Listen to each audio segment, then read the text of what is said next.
Welcome back to another episode of the Grizz Nation podcast. I'm your host, The Big Grizz. Today we have my nephew, Little Mo, on. Yes, sir. Little Mo is an amateur bodybuilder. Amateur. Correct? Yep. First off, I want to shout out the King's Lab and his product, Held the Sun, the pre-workout. He sponsors the podcast, so shout him out.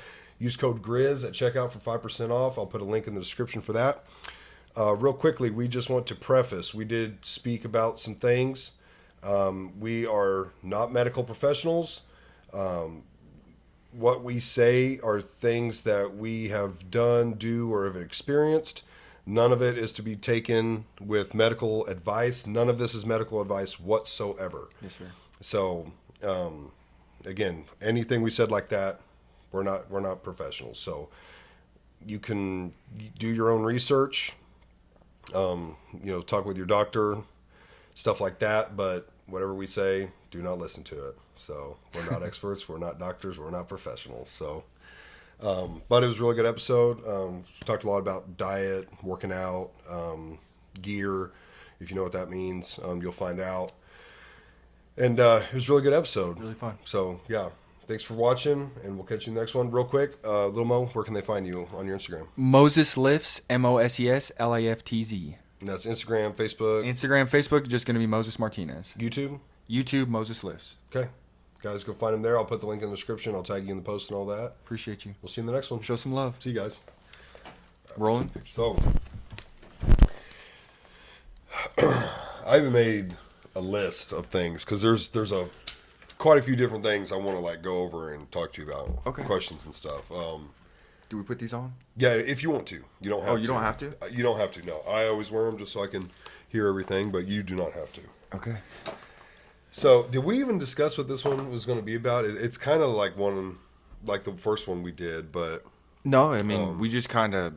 first of all, we finally made it happen. Right, yeah. I think we had to cancel once or twice just because of It's stuff. been like 3 or 4 times, honestly, and it's a little bit of my fault, but I've just got life stuff going on. Yeah, you do, which before we even got into everything, I was going to cover that first, but I don't remember the exact numbers. I'd have to look. Your episode is the most viewed episode I have on the channel. Let's go, baby. It's I think over 450 views. Let's go. So, yeah, huge shout out to you and your following. They absolutely Let's showed go, up. fam. But, yeah, before we get into the meat and potatoes of this, I wanted to start with fatherhood. Like, you're almost there. Dude, what 3 are you weeks. feeling? Man. You got 3 weeks left. 3 weeks. Yeah. March 20, or I think so. So yesterday she was 30. Well, actually, I think we have. Did I say we have 3 weeks? Yeah, 3. Mm-hmm. She's 37 weeks yesterday, so 40 weeks is. Yeah, I think 40. Yeah. Full, I guess. I don't really know how that works, but yeah, I'm nervous, man. Mm-hmm. Nervous. Yeah. I don't really have any. You probably experienced it. You have your dad to talk to and stuff about it, but what do you really talk about? You know, how do you ask questions about what you're supposed to be doing? Well, I'm sorry I don't remember. Is it a boy or a girl? Or We don't know. Oh, okay. That's why I don't remember. Surprise. Okay. That changes things a little bit. Not really, but I personally couldn't do that. I have to know. That's And what everyone's telling us. Yeah. Everybody's told us. I don't know. It's just easier to plan, if Yeah. that makes sense. Especially getting gifts and clothes, and Yes, people for know, sure. What For to sure. target. But For sure. I only have girls. I love being a girl dad. Yeah. So I don't know, if I was having a boy, what questions would I be asking? I feel like it would probably be a little more natural. Yeah. But becoming a girl dad, I love being a girl dad. Yeah. Absolutely love it. Yeah. If we had one more, which I'm personally done having kids. Maddie wouldn't mind having another kid. My wife and his wife are both Maddies. So, Yeah. yeah, don't get that confused. They're both Maddie, bees too, aren't they? What was her last name? Brotland. Yeah, Maddie was Maddie Is Brown. yours spelled with D's or T's? D's. Yeah, so there's... Hers is T. They sound the same, but it's actually Matt D and then Matt T. Yeah. But I don't ever even think the difference. It's just Matt E. Yeah. And they kind of sound T and D together. Bro, I got big lips, so they both sound the same. Right, they're the same. I always hear the same. But yeah, she wouldn't mind having another one, but it's if we did, it's I would just assume have another girl. Yeah. I love being a girl dad. But Yeah. I don't know. There's questions, what Wow. Now that you ask me what questions would I have, I don't know. You know what I'm saying though? It's like because like when I first was told I was a dad, one there was the I think we talked about it last time, but the pure shock. But then like obviously you get hit with a bunch of different emotions, but you're not really processing them until like the weeks go by. Yeah, it gets a little more real the closer you Yeah, get. like now I'm sitting here like, oh my gosh. Like I remember it being like we had 4 more months to go. Right. Like and I feel like that was yesterday, dude. And I Right. was like, okay, I got time to like try to figure some things out. And now I'm 3 weeks away and it's like I don't know what I'm trying to figure out really because I guess it's maybe just life.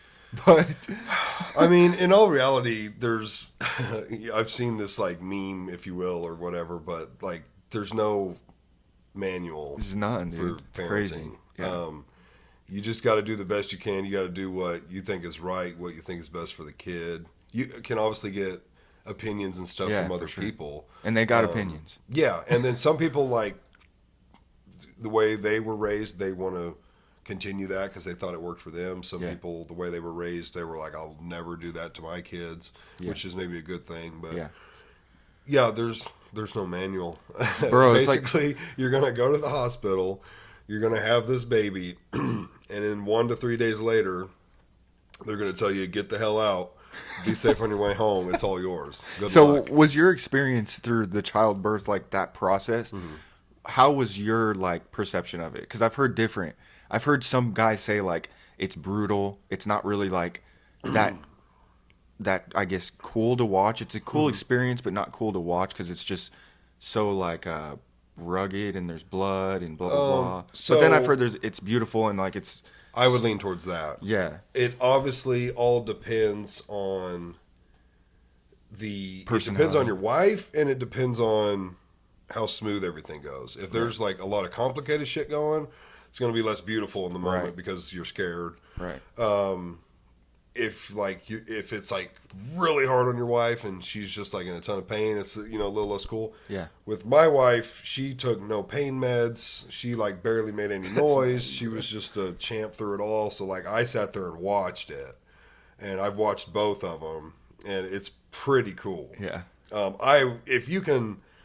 If you're not like have a weak stomach and stuff, like I would recommend watching it. Yeah, I'm It's going to. Very cool. For sure. Yeah, I normally, I would say I don't have a strong stomach, but I was a cop for a little bit, so I did see like some things. Right. It is different when it's your own personal, I know that. So I Right. guess we'll see, but I'm excited, man. It's going to be a new experience. I am excited to see how I guess I won't ever really see, but I'm excited to see what it's like to be a father and like go through that process of Yeah. raising a child. That's crazy. I feel like it'll all come natural. It's crazy, The minute bro. she or he hits your hands, it'll all just be. It's so wild too, like sitting here looking at you and like thinking we're both gonna be dads now. You know what I mean? Right. Like you've because been we were when we got to know each other, we were both little kids. Little kids, I dude. don't know, probably.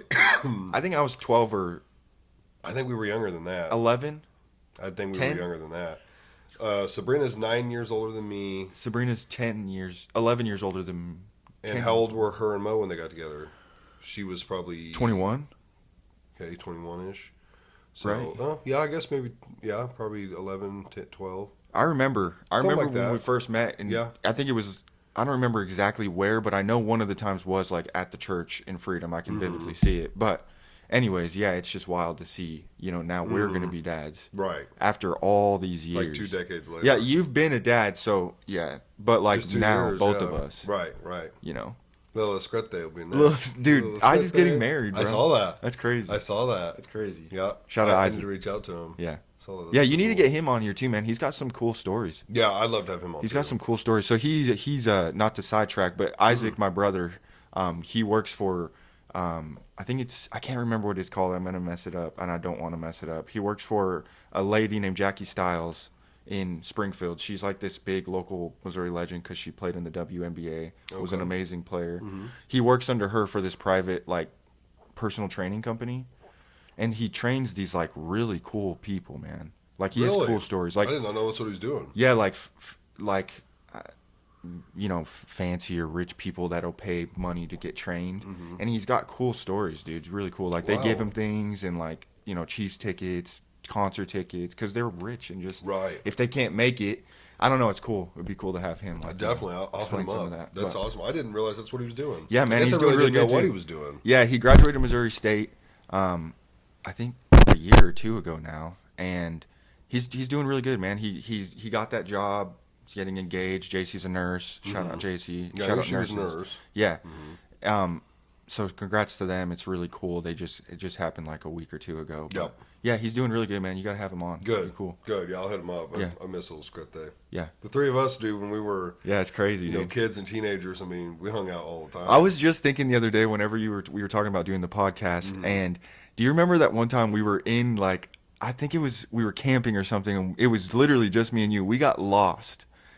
I think we were floating, Yeah, we were floating in Dora. and it was just me and you. Yeah, we got hit by lightning. Dude, Yeah. and it struck the water, and Yes. we were trying to tell everybody, and they were like, People still don't believe me. I'm like, bro, ask Lil Mo. He was right there with me. Hit the dead hell out of serious. us. It because it was just me and you. Yeah, yeah. We were. got- I was kind of. I remember I was kind of scared. 'cause Yeah, I was getting a little nervous. I was trying not to be for you, but I was like, oh, damn. Yeah, because Sam was always a year older and like knew more outdoors ish and like. Yeah, but you I was know. getting nervous too. But I was I was nervous, and it was just me and him lost. Like we lost everybody floating, and there was a bunch of people in the yeah, water. they basically just got ahead of us. Like we were just taking our time floating, and they were kind of paddling, and then we were like, let's kind of like hurry. So we got in the shallower end, and we're kind of running through the water.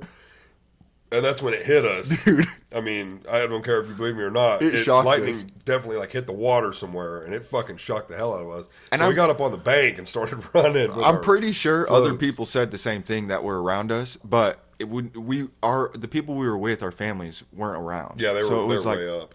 Way up the creek. no one ever believed us. But anyways, I was just thinking about that the other night, telling Maddie, and she Oh, I've didn't told that believe story me. many times. She didn't believe me. She's like, "No way." I was like, "Bro, I'm so serious." Dead And I've serious. heard stories of people doing that. So, anyways, yeah, It absolutely happened. Absolutely. Yeah. I still remember it. yeah. Uh, But yeah, I'm gonna be a dad in 3 weeks. My dad is super pumped. My family's super pumped. Everybody has been super awesome through the process. Now I guess it's just getting to it. Is that me? it might be.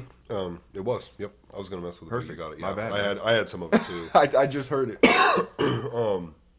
Yeah, dude, you're gonna be great. Thank you.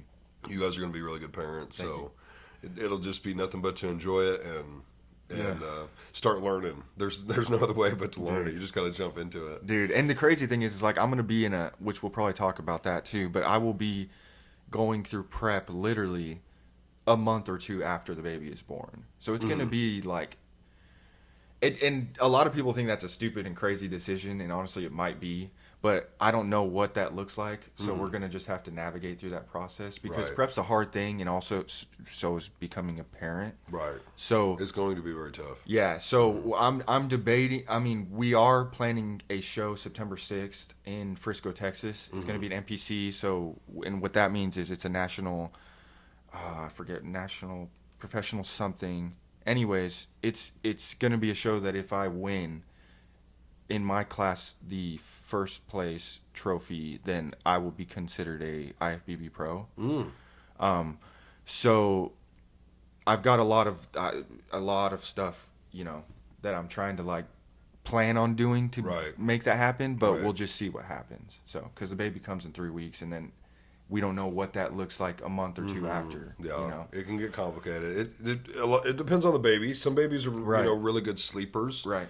They'll sleep all night. And like after the first couple of weeks, wouldn't ever count on that. Normally, it's much longer than that before they're sleeping all night. But And was it mainly just you like getting up with her, or was it? so no. I'll No. be honest, Maddie. Maddie's amazing. Yeah, I know She takes care of all of that. Yeah. She breastfeeds, like, so she could pump and put it in a bottle and I could do it, but Yeah. our schedules, I get up quite a bit earlier than she does. So she's pretty much always taking care of that. I have gotten up before because there's been times where, like, if she's asking me to get up, Right. then I know she's done. Right. Like, she can't do it. So, yeah, I've gotten up and, or if it was just a dirty diaper or something, like, I've changed diapers. Right. But as long as it's not a feeding, I don't really get up. Yeah. I know some people do it a lot more 50-50. especially if you're got a formula baby. Yeah. That makes quite a bit more sense. Yeah. But it just depends on your guys' schedule. Like especially if Maddie didn't work and I worked, yeah, I would never get up. Yeah. That wouldn't make sense. But Yeah. just depends on what you guys What want to do. everyone's doing. Mhm. Yeah. Yeah. I got you. Cool. Yeah, you guys will find something that'll work. Yeah. Yeah. Especially with. I mean, I'm really interested to see what that looks like with prep, honestly, because going through it last It'll time. be tough. Yeah, I know what it took. Yeah, you're gonna get less sleep. Yeah, and you're already feeling like crap because you're not eating. So, I mean, which you kind of are learning something because this dude here decided to get shredded since I've seen him. Well, we'll start diving into that. So basically, what I did, I don't know if we've even talked much about I haven't this. talked much to you at all other than, and I'm not, that might be a little bit to me, but I hate texting, bro. I hate texting. Yeah. I'd rather hop on like Fortnite or something and like And talk. just talk. Right. So lose every game, but just talk, because texting is so like, Right. it takes it's really not that hard, but to me it just takes so much to like read through a whole thing and then try to reply with the whole thing. Right. Right. So, or I'll forget. And then get your snap too. Maybe I'll just send you a snap. Send me a snap. That'll bro. be easier. Like Send a me a yeah. snap. I like video. Talking Yeah, that's to what I and mean. stuff. Yeah. Yeah. I was doing Or that. literally just a voice Voice text. Yeah, I love Yeah. voice text. Oh Yeah. my gosh, it's saving my life. I'm getting old, dude. I'm getting old. So I think the first time you came on, I probably had lost about 20 pounds just through working out and calorie deficit. Yeah. So I went from, well, it was about 25 pounds. I went from 285 to 260 doing that, and then just kind of was plateauing. And I was like, man, like I had been putting in the work, been watching what I was eating, cutting down on stuff, and I was like, I'm just kind of plateaued. Mm-hmm. So I was like, well, I'm going to try carnivore. I'd been seeing it on all social media, just people talking it up like crazy. I've watched people who had lost lots of weight doing it. Mm-hmm. And I was like, I feel like carbs are my problem anyways. Like they just stick to me. So I was like, I'm going to give it a shot. I went from 260 to averaging 245 like within less than a month. Dang, just dropped another like 15, 20 pounds basically. Dang. And now I'm kind of sitting around that 245, 250 all the time. But yeah, so that's how I've lost overall about 40 pounds. And how do you feel? So it's different. Well, I started carnivore beginning of January, and here are actually my body scans. This is the second one at the end of January. You can see I lost 10 pounds in a month. I lost 1 pound of muscle and 9 pounds of fat from my first scan. So that gives you like my body fat percentage, which is now around 15%. Which is really good, dude. And Yeah. that's actually, where did you take this? 5-Star Nutrition in Joplin, the supplement store. They've got Interesting. one of those things you like stand on and you grab the Yeah. handles. I didn't almost believe it at first, but the first time I went in, it was 17.7, and I was like, no way, I'm 17.5% body fat. Lost some weight, went back, rescanned, and it was less because I lost weight, but it was still there. I was like, maybe this thing is scanning pretty correctly. But it also says like I'm carrying around 125 pounds of muscle, and that's my metabolic rate. Like if I didn't do anything all day, I'd burn like almost 2,500 calories. Bro, that's crazy that this is like, you guys can't see this, but it's like maxed out on the muscle for his body composition. It is almost maxed out for the body That's funny, composition. bro. That's crazy. I've never seen that. Yeah, these scans are cool. I'm gonna go do it again. I've seen these. So, like, when I worked at Supplement Superstore, we had something like this. Yeah. I remember them saying it wasn't that accurate, but whenever I saw, like, 15%, and I'm looking at you, it does make sense. And I know that these scans will make a difference based off, like, how much water you drink before you go. Right. how You're supposed to much go water- in pretty dry. Yes, you're supposed to, because if you don't, it will fluctuate these numbers. But Yeah. it does look like it's fairly accurate Yeah, based both off what you scans- said. I went in with no breakfast and very little water. Yeah. Went in pretty dry. Yeah. So And when you said this one was when? Does it say? this was the begin. Yeah, date somewhere up here or something. Yeah, January 3rd, January 31st Oh dang, dude. in a month, Dang. and that was the first month of carnivore. So you feel up in it base it like varies. So, How do you feel in the morning when you get up? yeah, I feel good. Here's what happened. I did carnivore because now we're into March. I Yeah. would say the first month and a half felt great, felt strong. I still feel good, but as far as in the gym, I felt strong, felt good. Yeah. And then about that month and a half mark, I started noticing I was like, some of this weight started to feel a little heavier, and like I felt like I had lost some vascularity. I've also noticed. Like I'm not doing anything now, but like especially when I'm getting a pump and stuff, where I can see this. You probably can't from over there. I can see it. But I'm Your starting vein. to get. Max and I just noticed I had a leg or a calf vein the other day. Like I'm becoming more vascular, I think, because losing weight, you're losing weight. and that had kind of started going down. I felt like my strength was going down. Yeah. And I was like, it's because I have no carbs in me. I know why it was, and I was like, well, I'm going to keep doing this diet because I want to keep losing weight, or I want to lose fat. I do not want to sacrifice muscle, and I want to get into all this with you.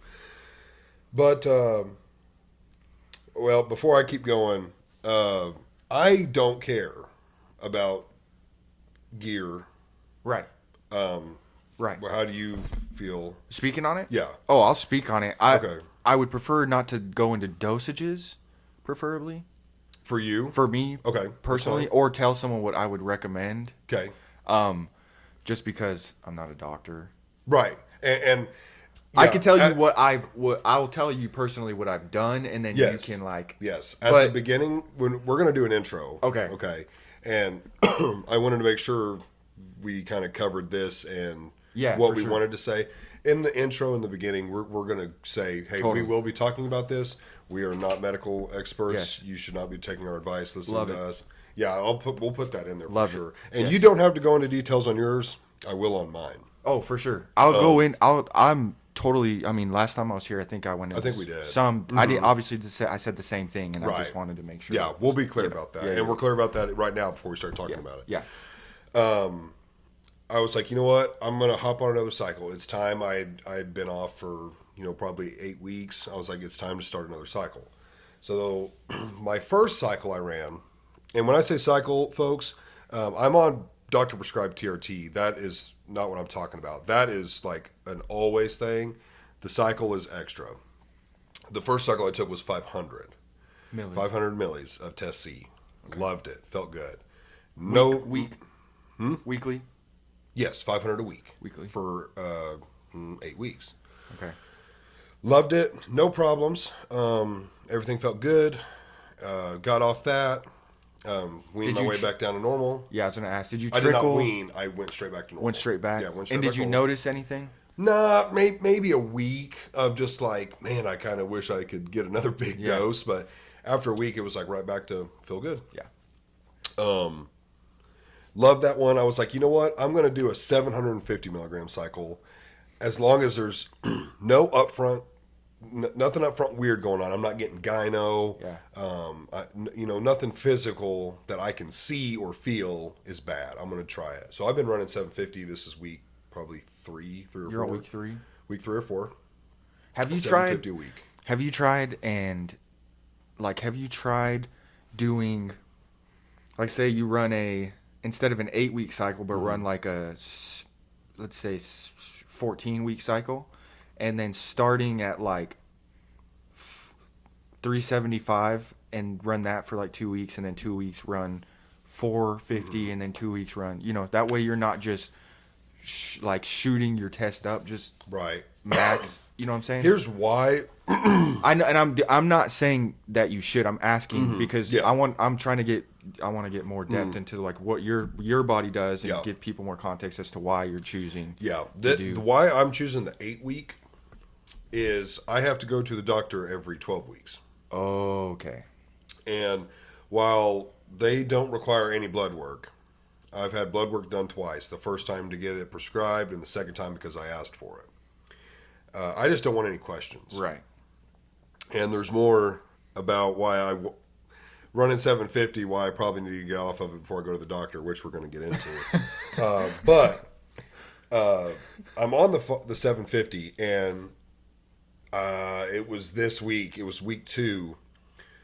We went to do. It was chest day. It was Monday. Went to do some decline bench, put 225 on there like normal for, 225 on decline is like 12 plus reps fresh. I hit it 3 times. I rack it. I told Max, I said, we got to add more weight. I'll rep out 15 or 20 of these bitches right now. I was like, I can already feel this shit. So we just threw a 10 on each side, so 245. And, that felt as light or lighter than the normal 225 did. So I was like, I'm feeling it now, Yeah. So there's normal machines, like there's a dip machine that you like seatbelt yourself into. Ooh, cool. Normally I do max stack, first set, one less, then one less, then one less. Like I work my way down Drop as I set. fatigue. Nah, first 3 max stack, just repping them out. And there was a few other exercises where it's like normally I start, heavy and then like I'll work one weight down. Yeah. Nah, first 3 sets it was like same heavy weight, just feeling good. Yeah. So I'm loving it. Let's see, okay, we're about to hit this. I'm not going to get too specific about where this all was. 'Cause I don't want to get no one in trouble. But I was able to have my blood pressure taken yesterday. Okay. Which, With just a cuff? yep, just a cuff. And a very expensive cuff. Okay. Okay, this ain't just like a Walmart cuff. This Okay. is like an $80,000 machine cuff. Okay. And, because I was wanting to, I'm curious, being on this high dose, Yeah. I'm curious. It was high, but the high it was what I used to be when I was going to the doctor all the time. It was like 160 over, I think it was like high 90s, which it's high, It's not terrible. but it's worse than what I've been. So I've lost 40 pounds. And I also discovered, which I had been dipping right before, but I had discovered when I went to the doctor, I'd have tobacco in like minutes before I walked in. And so I told them that, and they were like, yeah, you shouldn't dip before you come in here. So I quit doing that, and my blood pressure would be like in the 130s over 80s or something. Like it dropped big time. And they were like, this is great. Like you've lost weight. We were pretty sure the nicotine is what was also kind of making it be a little high. And I was like, okay, great. Like blood pressure's way under control now. So I took it the other day, and it was like 160 something over low 90s or whatever.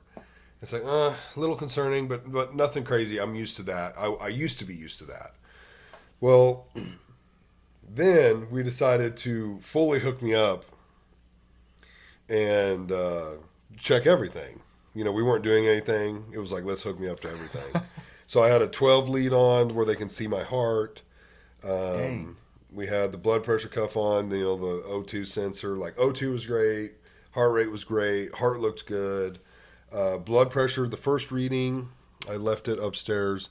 The first reading was like 190 something over 110. My blood pressure. Your blood pressure? I was like, that's a little scary. And it just keeps taking it. And it, again, was like the same thing. It was like 191 over 104.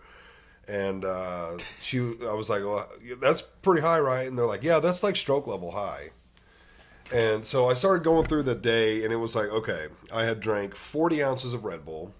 That's 2 big cans. I'm on the carnivore diet, which I've been told like high red meat diets raise your blood count, or your blood cell count. Yes. I'm taking a massive dose of testosterone, and there was one. Oh, and I'd been chewing nicotine. Mm-hmm. So yeah. it was like, okay, the nicotine explains a little bit. The high tea explains a lot. You need to quit the energy drinks. Mm-hmm. And then I was speaking to another guy there, really cool dude. Talked to him. Actually, he gave me some pointers. He does some gear, or did. I'm not going to say his name. But he was like, dude, you need to donate blood. I was like, why? He goes, because your body is ramping up the production of red blood cells. So if you donate blood, you're getting rid of red blood cells, and it will lower your blood pressure. Oh, that's true. Did not know this. So if you or anyone that's doing stuff struggles with blood pressure, tell them to donate blood. I didn't think about that, but it makes sense. Yeah, because that's donate what makes blood. your blood pressure go up. So. Right. Yeah. So interesting. I'm going to start donating blood. Yeah. Now we did lay me down, and it dropped down to like 150 something over 90s. Like it got better. Were you? Oh yeah, you're not gonna say were you? Were you just after working out? No. Dang. Interesting. This was calm. This is why they were even more concerned. Yeah, that is They were concerning. like, you're calm right now, and your blood pressure is 190 over like 105. Like, do you realize if you were running or doing something physical, what it would be? Like, They're like, you're calm and you're at stroke level blood pressure. that's crazy, Sam. So I was like, okay. And covering this, I see another note was diet. I want to get into the dieting stuff with you as well. Let's do it. We're going to jump all over Yeah, here. for sure. Well, let me leave the diet. You were asking how I felt. This on carnivore still, but with the 750, feel amazing. And you're week 2? I think I'm starting week 3. Week 3. Something like that. And you, okay. Yeah, probably tomorrow should be the start of Now, week how 3. do you feel as far as, because when I'm, so my coach gives me a questionnaire that I have to like fill out every week. Right. Whenever I send him check-ins, and I haven't been consistent every week sending check-ins, so that's a little joke if my coach watches. Sorry, but basically, what it'll do is in the check-in. Hold on, I forgot where I was going with that. How you feel. Yeah, he sends me I was trying to find the notes, but he sends me like a list of like out of 1 to 10 a scale. How do I feel? Mood. What's the word for it? Your Like sexual. mentally? Your sex drive, your libido. Your libido, your sleep. He'll send me like a list. So like, how is your mood? How is your libido? How's your on 750? Everything I love. Everything. I love it. Interesting. There's no complaints. I'm really interested too to see, like, I want to know after your 8-week cycle what it looks like to come off of that and then go back on your. I want to know how you respond. So off the 500, it was fine. Like you had there was like a week of like kind of sluggishness, little sluggy. You know, just like Yeah. you could definitely feel your dosage got cut in half. Yeah. It'll probably be a little more extreme coming off 750, of course. Yeah. But I just don't know. Yeah. And I'll have to weigh that when it comes to that point. It's like, okay, that was like 2 weeks of shit, you know. So do I want to run a 750 again? Yeah. You know, if it's not that bad, then it's like, yeah, I'll deal with 2 weeks of just feeling kind of, you know, because it felt amazing. Yeah. It is crazy, man. Like, I was thinking about this. I haven't been on. I think it was me, maybe. I haven't been on like a cycle for a minute. We just recently started starting a cycle, I guess you would say. I'm still just test. Some people don't consider a cycle test. I know. That's the only reason why I say it. That's the only reason why I'm saying it. And like I'm kind of that way too. I'm kind of that way in a little bit. It depends like when you start getting to like higher numbers. Yeah, then it's like oh but, yeah, I'm right there with you. I don't consider testosterone a steroid. I consider But I don't know. If you're taking 1,000 milligrams of it, I personally, so here's, this is a fun one for me too, because I was just listening to Joe Rogan talk about this on one of his podcasts. TRT is not a steroid. TRT is not a steroid, in my opinion, personally. No way. Even though it is a synthetic, like, version of testosterone, I do not personally think it is a steroid. It's getting you back to baseline. Baseline. We are supposed to baseline be 1,000. We had this conversation last time. Yeah, and I don't think very many people are that. No. Not even close. No. I mean, it all comes down to diet, right? That's what we're gonna go into diet too for anybody who's like interested in that. But like, if we're not eating optimally what we're supposed to be eating, our meats, our red meats, our vegetables. Some people are iffy that God even created carbs for us to eat. Like some people even say like they weren't even supposed to be something that we were actually supposed to be eating, but that's a whole nother track. If you're eating all those things optimally, we're supposed to be at 1,000. Right. What we are eating today, what they put in this like food and in our diet, what pharmacies are putting in us, medication, blah blah blah, we'll never be. I mean, we won't be able to get to 1,000. No, not naturally. Not naturally. It's not now. And I mean, you would have to live on an island, right, with like everything and have whole, genetics. And have genetics. Yeah, because genetics play a huge role in everything. I mean, I know people who have worked out for years and, in all humbleness, don't look like me. Like, I'm not trying to say I look amazing, but I'm saying like they haven't changed as fast as like my body was able to change. Absolutely, and that comes down to genetics. It has nothing to do with like me being better than anybody. Right, it's not a work ethic thing. A lot of it is genetics. A lot of it is genetics. I burn fat faster than you're going to burn fat. Right. You gain muscle faster than I'm going to gain muscle. Right. So it's like a body composition it's thing. just the way it works. That's why. So I'm not trying to like harp on anything and Not at all. anybody there. I'm just speaking based off a little bit of science, but then just based off what I've seen. Yeah, body types play a huge role. Just like Huge role. How long have you been working out? I've been working, dude. I've been working out for now almost 11 years. Okay, 11 years. Yeah. Body types. And look at this is how I would also show it. Like, look at my frame, especially I have a Right. hoodie on. I have a Right. hoodie on. When you look at Sam, and I'm sitting here trying to tell him about working out, like, you're like, dude, he's bigger than you. Yeah, he's bigger than me, but Way more lean though. You're the way more lean, than I. we also work out in different ways. So like, I think you'd be surprised. I don't think we do. you know, I would like to work out with you, honestly. I too, by the way. I want to. I think so that would bad. be good. Are We you could also- doing low weight, high rep?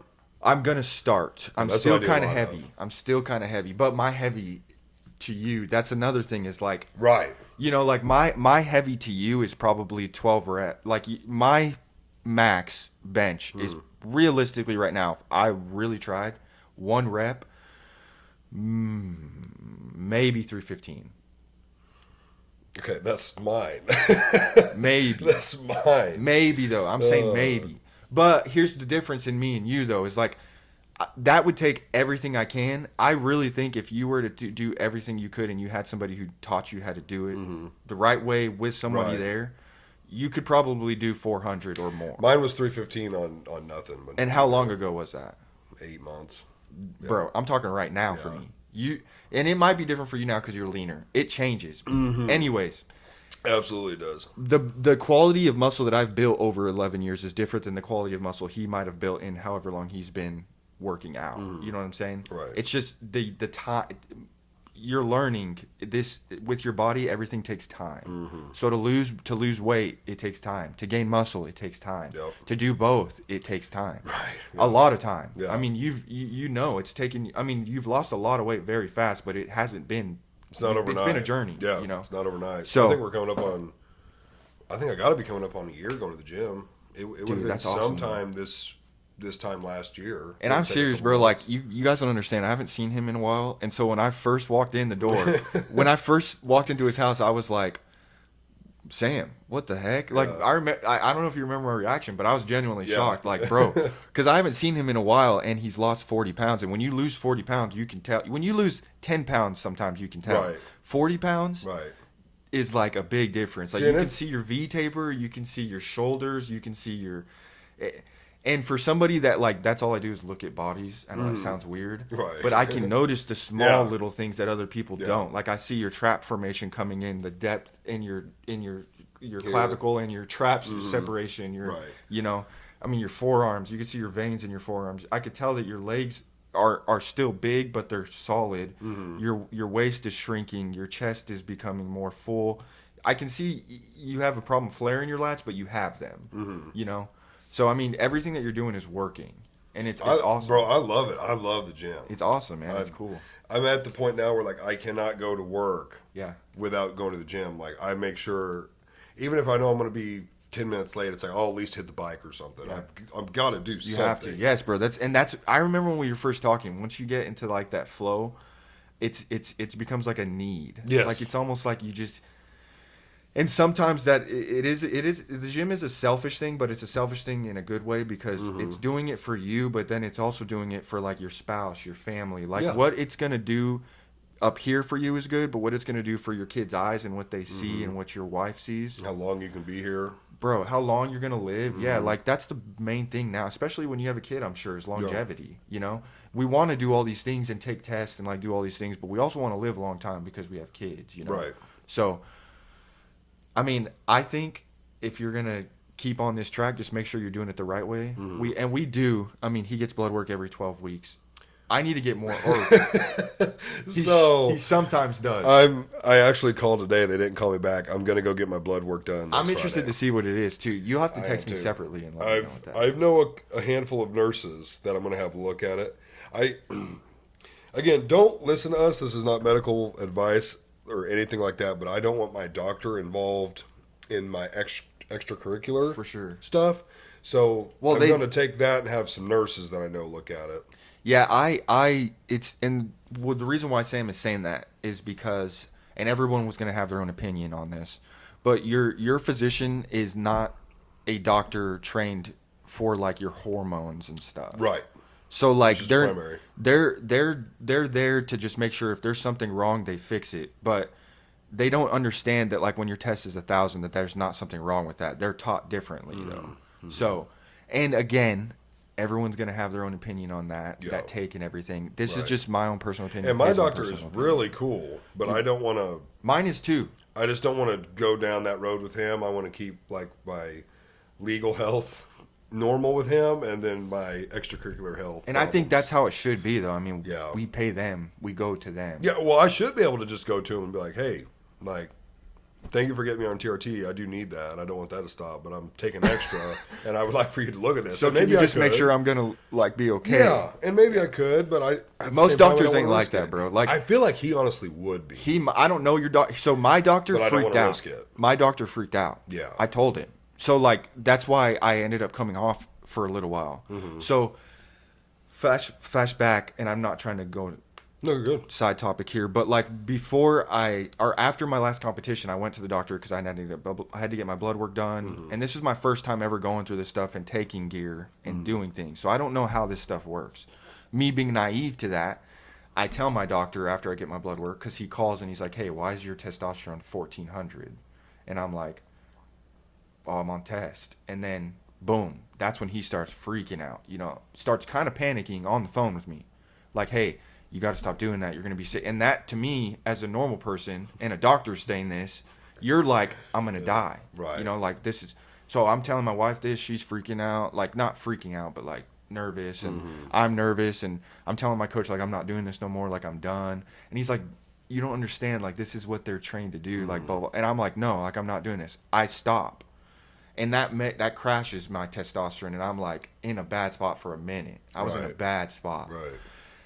Which is another reason why you shouldn't just stop taking Gotta testosterone. trickle. Yeah, you got to trickle. You got to trickle. But this is what I'm trying to say is the doctor will try to tell you like the worst outcome of what you're doing. They don't understand that what you're doing is like being watched and you're making sure. And again, we're not doctors, but we're Right. taking the steps that, Yeah. for the most part, are going to make sure that we're okay. Right. And there's a goal with taking this, whether There's it's a goal.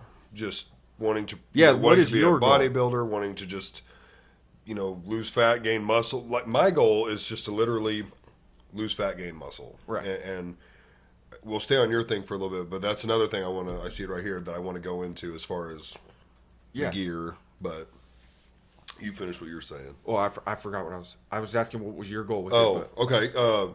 So my goal is to lose a little more fat. yeah. I think, man, it's almost like I do have body dysmorphia because it's like where does it stop? No, get into that. For I real, that's good. look at myself in the mirror now, and it's like I can definitely see I've lost weight. I can see my traps more defined, my shoulders are more round, my arms are bigger. I can see it, and then I look at my abdomen, and it's like, man, I definitely can see it, but it's like, how much more do I need to possibly lose before I started looking what I would want to look like? And it's like, I don't know if I can get down to 225 without sacrificing muscle. Mm-hmm. It's like, how much more, without getting into a competitive mode, which is, I can't live that way. Right. How low body fat percentage can I get to and then maintain? Because eventually I want to come off carnivore. Right. It's not that bad for me, but if it's making my blood pressure high, that's a negative thing. But here's the thing I wrote down: cut versus bulk on the diet and gear. Okay. I'm running 750 tests. Is that something I should run on a bulk? Should I run that on a cut? Should you run it on both? That's a great. Do you run gear on cuts as much as you do bulks, or is the gear different? So, from what I have learned, and again, I want to preface this again. I know Sam's going to, but I am not a doctor. I do not know the depths of science that go into this or what the molecular structure of everything is and how that all works. So, this is based strictly off my own opinion and what I've learned based off my own uses and seeing other people that I personally know. So, in saying that, I think from what I have seen is you want to use them at higher dosages when you're in a bulk and when you are in a cut. Okay. not when you are in the in between. Right. Because when you're in a bulk, you're trying to put on as much mass as you can. So you need a higher test level to do that. The higher your test is, the more muscle you're going to build. It's just the way it works. That's what test does. It helps us build muscle. When you are in a cut, you are in such a deficit that your body is going to start lowering its testosterone because you're not eating the nutritious things that you need. So yeah, you need to up the test more because you need to make sure you're going to keep the muscle. Right. You're also going to add other different supplements. So like, for example, in a bulk, you're going to take testosterone, masterone, primo, like agents that are going to add more water and then add more size faster. In a cut, you're going to take things that are going to lose those things. So like clenbuterol, tren, I mean, there's a bunch of Anavar. I can't name them all off the back of my head, but there's a bunch of other. So yeah, you're gonna cycle on a bulk and in a cut. Right. I think that your test doesn't need to be as high when you're in a cut. Like, I don't think you need to be like, for example, if I was you, I would be taking 750 for a bulk and then taking like 500 or 450 for a cut. Just because I think that your heart's gonna work harder when you're in a cut too, because you're lacking nutrients, and just like it will when you're in a bulk. But I think that it works differently when your heart's trying to work optimally, but you don't have anything in you to work for. Well, my cut. But again, that's just personal. Yeah, and well, I'm saying my cuts aren't as crazy. So like my daily calorie intake allowance is like 2,800. Right. I try to float around 24 to 26, That's somewhere really in there. good, dude. And mostly protein. I'm talking hitting a bad day is 200 grams. A good day is 300 grams. Dang. And below, anywhere from below 100 to And below no 200 carbs? carbs. Oh, below. But, you know, very, That's basically, the only thing I get carbs through now would be like, I'll have like one can of soda at lunch. I personally think that having some source of carb in you is a good thing. Yes, I think it is too. And this is where I want to get into like the dieting and the, you know, the gear on the diet. Like at this moment, the diet's not hard for me. It actually has taught me a lot of self-control as far as like, you know, every now and then they'll bring in donuts in the morning meeting and it's just like, fucking, I love donuts, but it's like, don't need it. Especially I just ate 4 eggs and, you know, a few ounces of sausage and it's like, I'm full. Yeah, you're good. Like, so could I eat, you know, 8 donuts? Yeah. I'd just be bloating myself for no reason. So it's like, why even have one? Right. So it's taught me self-control. But at the same time, it's like, dude, I do miss having like oatmeal for breakfast. Yeah. You know, like I miss carbs. I do love carbs. Well, and why- I sometimes have them. Yeah, I was going to say, switch out your carbs during the day for oatmeal in the morning. You know what I mean? Yeah, because right now it's like, you know, I buy 10 dozen eggs every 2 to 4 weeks at Sam's. And then, you know, every lunch at work, it's like, you know, hamburgers or, you know, chicken or like it's very protein heavy. It's egg and meat. That's basically it. Yeah. And do you feel like, so do you think you're mentally like in a good place with that? Or is it, you think you're like, do you think you're personally in a good place with that, or that you're like mentally like it's actually becoming like maybe a little bit of a fixture or like you said, body dysmorphia thing? No, I do feel like I'm in a good place. I do look at myself and like in some vainness. This is a little cringy.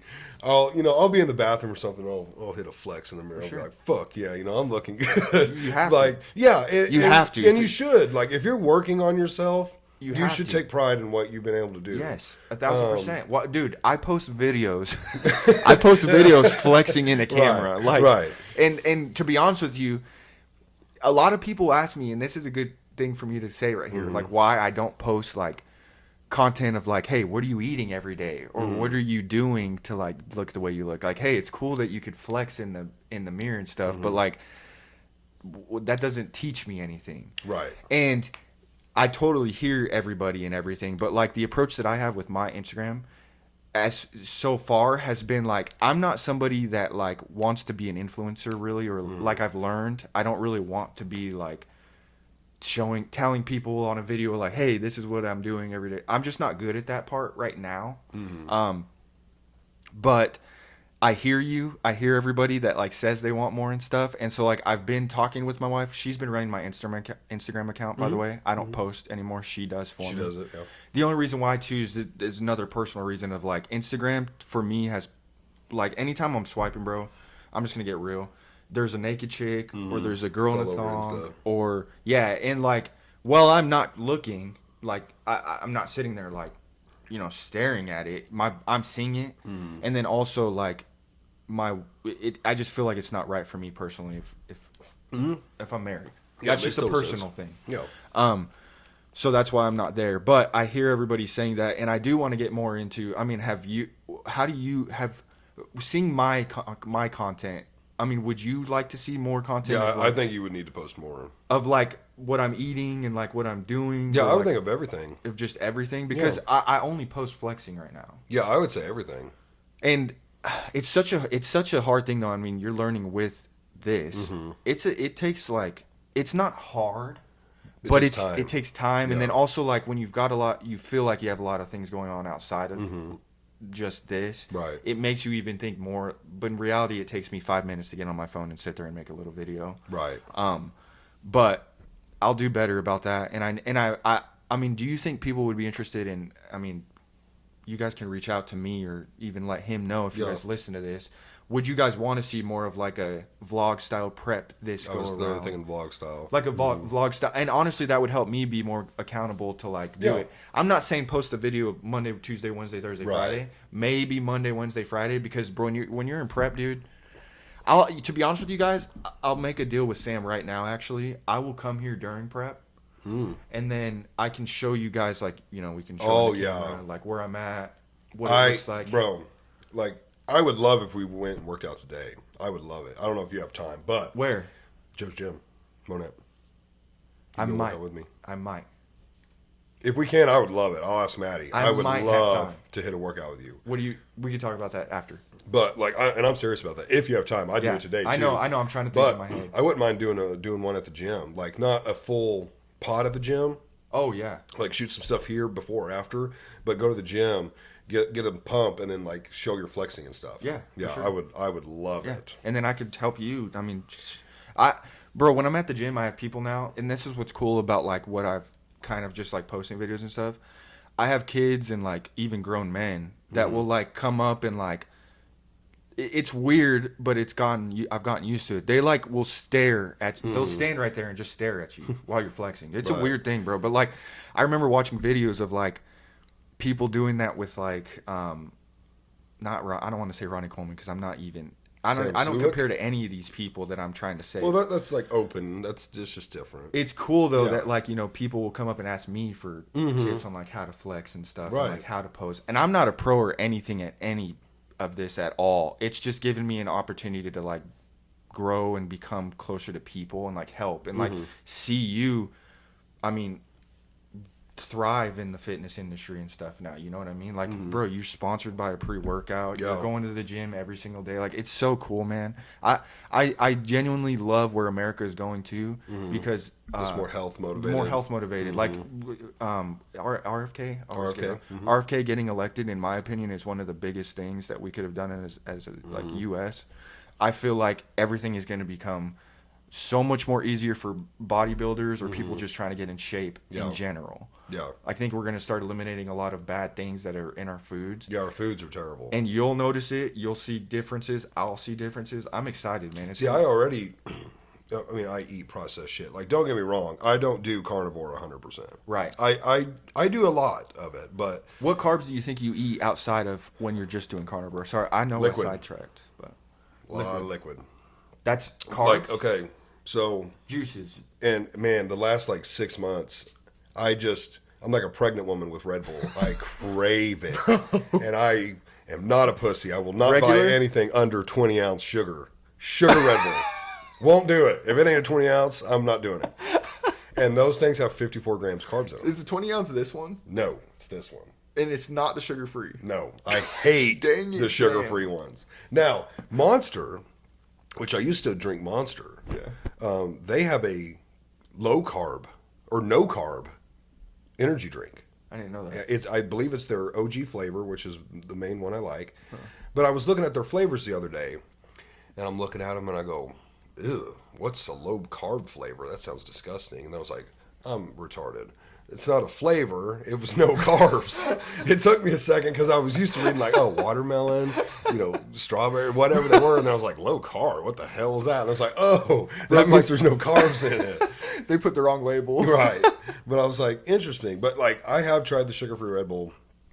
I just don't like them. Yeah. And I don't drink energy drinks to get energy. They do nothing for me. I drink them for the flavor. I like the carbonation. Like, so I'm drinking a Ghost, but the reason why I drink an energy drink, to be honest with you, is just for the carbonation, and then the taste of it. Yeah. Like, sometimes I don't want to wake up and drink coffee. Right. Personally, it's just like the taste of it to me is, especially like when it's summer. I don't know why it just makes It's it hot. feel like I don't drink a lot of coffee in the summer, bro. So Makes me too hot. these are also not good. I don't recommend drinking But they're 0 energy calorie. drinks. They are, but bro, the things that are in them, like that's another thing we have to think about too, especially when we're putting things in our bodies that are like making our bodies work harder. Yeah. We have to make sure that they're working optimally. So we're talking about all this stuff, but he's also what he's not hasn't talked about yet is he's taking a lot of vitamins. Yes.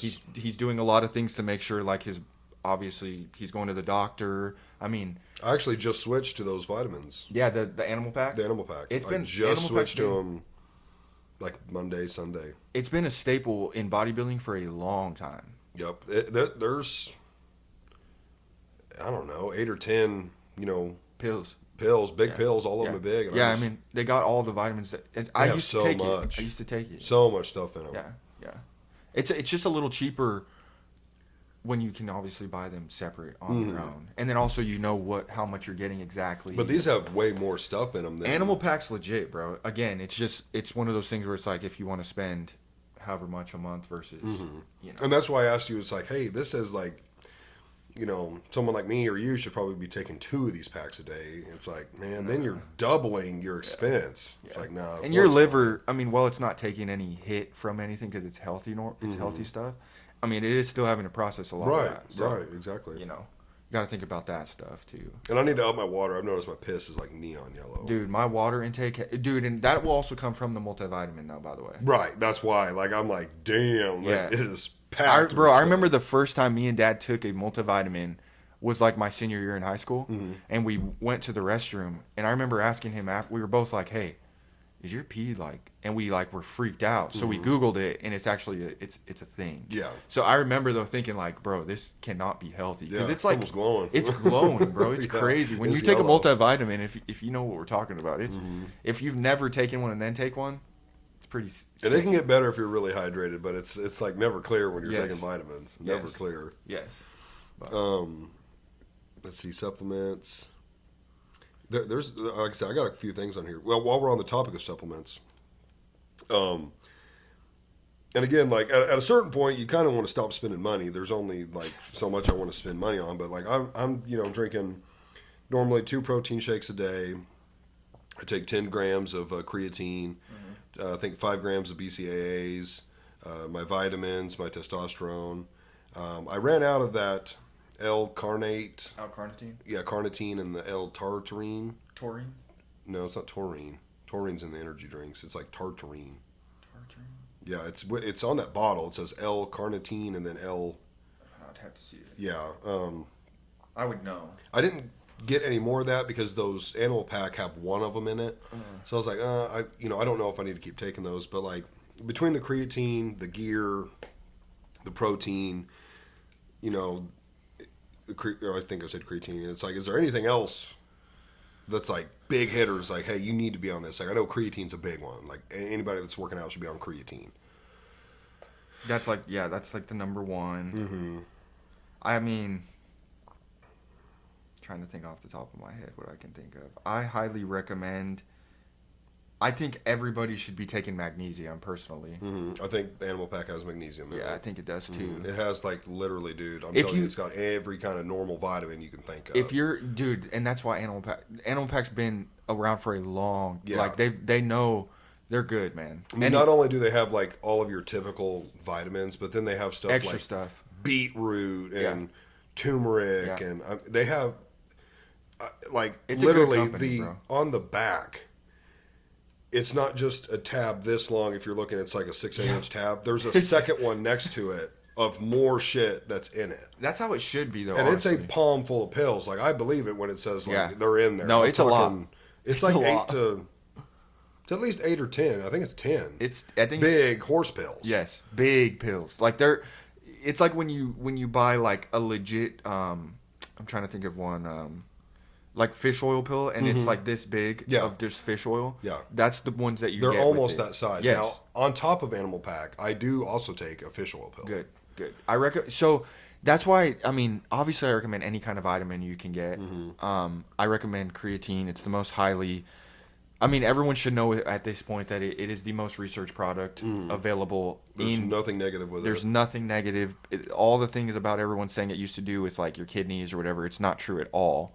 I mean, you can squash all that now. They're actually saying that women need it more than men too at this point. Really? So yeah, some people, just because they're lower leveled in it naturally. So magnesium, creatine. If I was to give you 3 that I would take, I would be creatine, a multivitamin, and that means magnesium, all those things in it. And then if I was to do one more, I would say to take pre-work. I would say you could take pre-workout. Yeah. And the reason why I say that is when you first get into the gym, and I'm not saying if you've never been to the gym, you should just start taking pre-workout and this will help you go to the gym. But if you need to get to the gym, I'm telling you, bro, it just does something for you. Yeah. It does. And like, I mean, The boom. pump factor in this one. Yes, and that's another thing that I do miss about when I was taking this daily. The pumps on that are crazy, bro. The pumps on that are crazy. I ran out of my last bottle, but It is good. I take it every day. it's good. Yeah. It's really no. And did you see that guy on YouTube did a review on it? I haven't watched it yet, but I did see it. It's pretty cool. I watched it. I need to watch it. Those 3 supplements, though.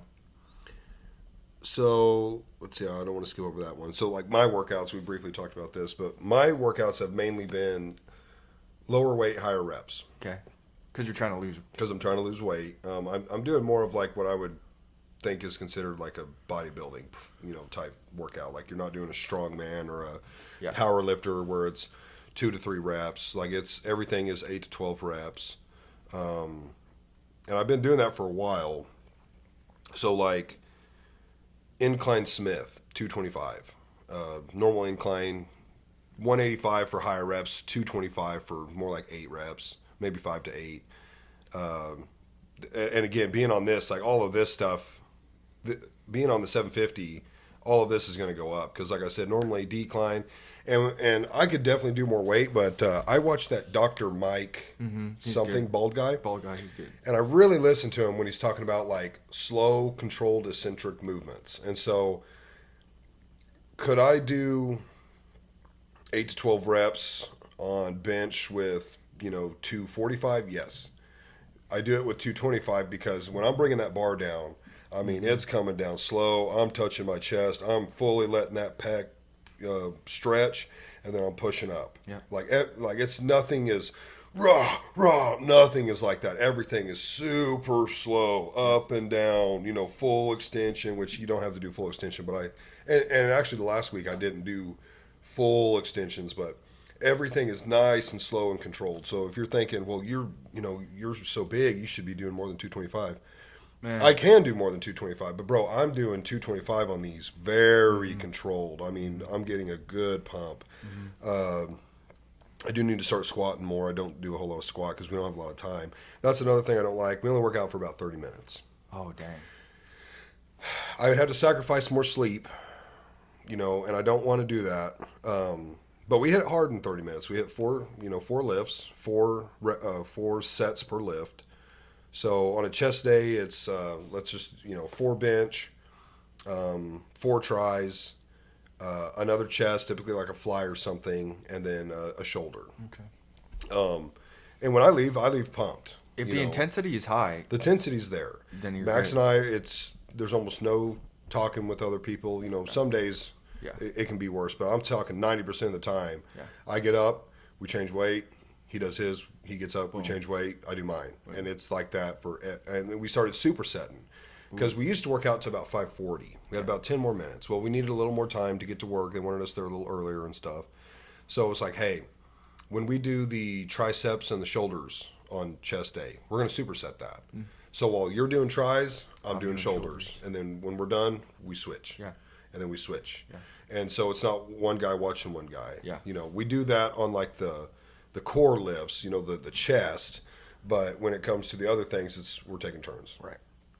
And it, you know, do I wish I had an hour? Yes. You make do with what you Do have. I need an hour and a half, 2 hours? No. No. I do not. Nobody does. Nobody does. The guys that go there for 3 hours, you're talking half of it. Bro. I'm you thinking get about in- somebody in my gym right now, and I'm not going to say their name. Yeah. But Oh, I everyone low-key knows hope that. that you, like, see this because, bro, I have love in my heart for everybody, but when you're at the gym for, like, 3 hours, what are you doing there, bro? Right. It's I too mean, long. I get it if you don't have – we could just keep going. because Ronnie Coleman worked out for 45 minutes to an hour. Dorian Yates worked out for 45 minutes to an hour. I could keep we could keep These are going the biggest on. guys on the planet. The biggest – I mean, I'm pretty sure Jay Cutler didn't even work out that long. No, he did an hour as well. Like, all these guys that are the best bodybuilders in the world. And I guess, like, you could use the point if you're not trying to be a bodybuilder. But, I mean, the epitome of, like, being the physique that God created us, like, them showing what you could do.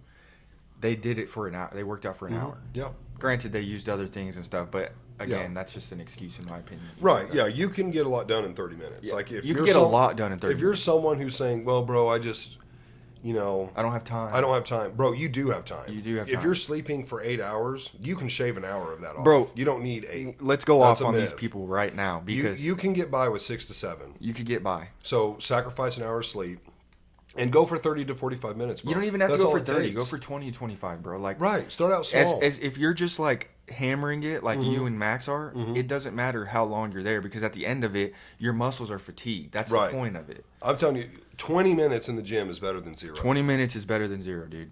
People And don't it understand that. They just think I have to be there for more than an hour for it to work. It's And not in true. their head, that's what a lot of people think. Right. Seriously. And to me, the way I would tier things, there's 3 things with working out, in my opinion. Okay. There's the workout itself, there's dieting, and there's sleep.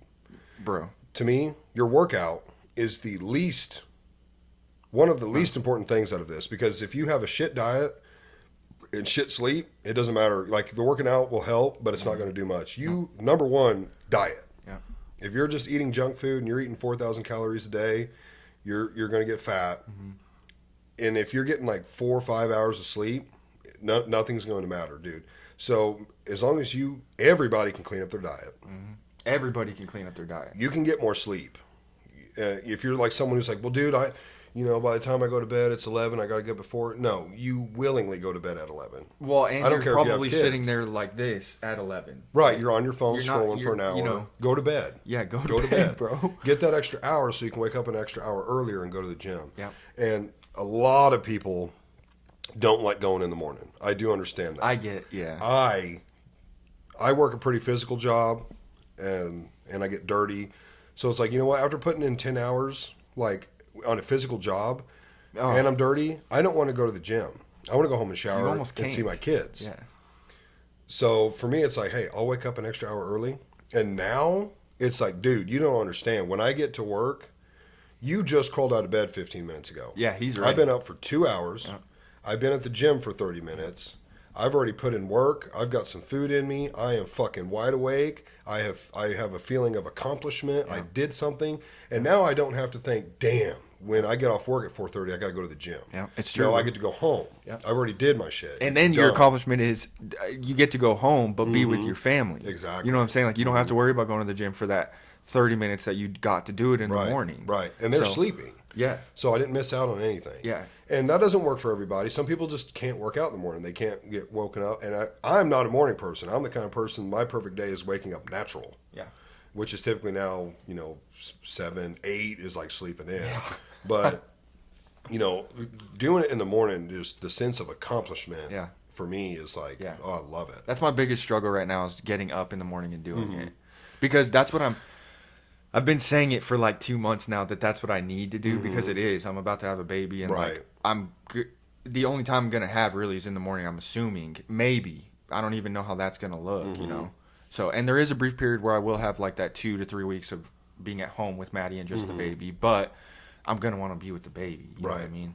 So another thing that I want to touch on while you were sitting there talking, like the thing that your daughters and like your wife that is doing for them, like you getting up and sacrificing that 30 minutes, it's helping you mentally. So that's helping when you get home, seeing them. You know, you're not in a depressed, sad mood.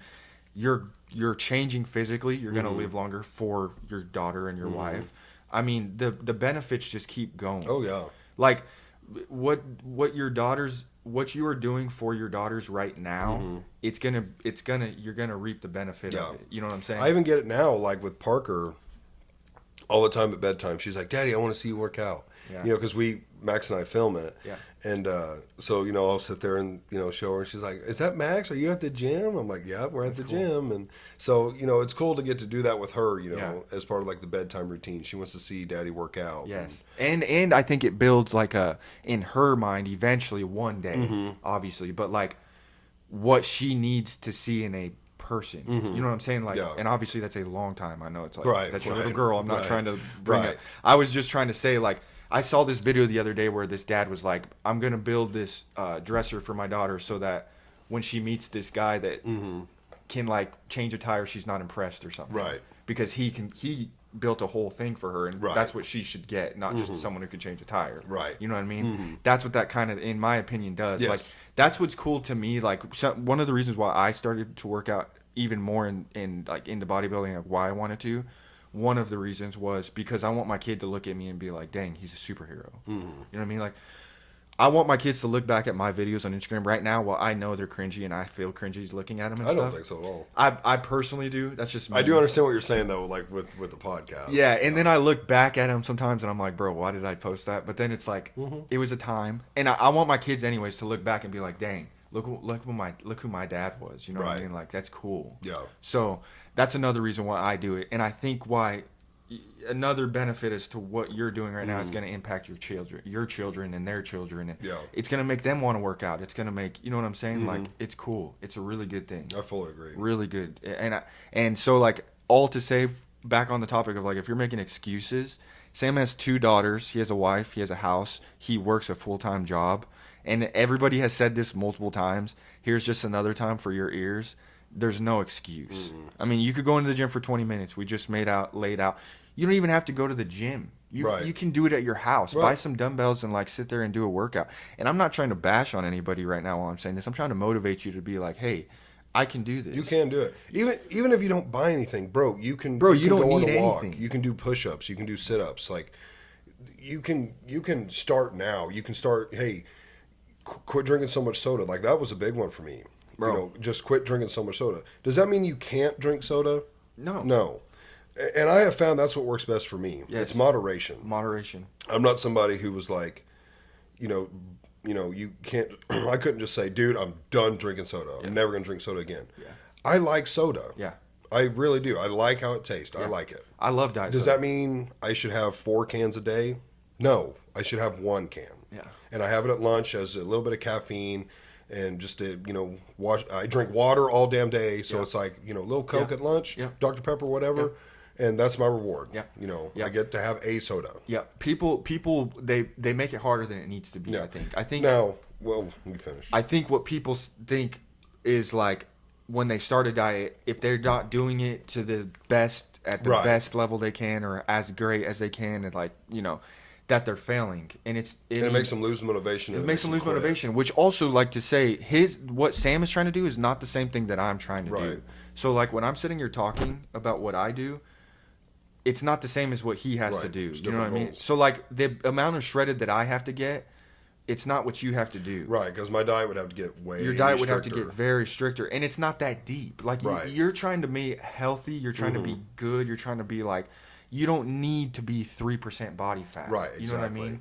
And I don't, personally, I'm excited for the day. I don't need to be 3% body fat. I mean, this is another topic I was wanting to talk to you about eventually. Is like, this isn't like bodybuilding isn't something I want to do forever. And it's not something you can do forever. Right. You know what I mean? Like, getting up to a big weight, like I'm the heaviest I've ever been right now, and that's only 180. Well, let me push back. I was 193 2 weeks ago, but it was after a night of, forgive me, coach, drinking a lot, and I put on like literally like 7 pounds of water weight, which is not healthy at all. Do not drink if you were on, like, you're not supposed to drink.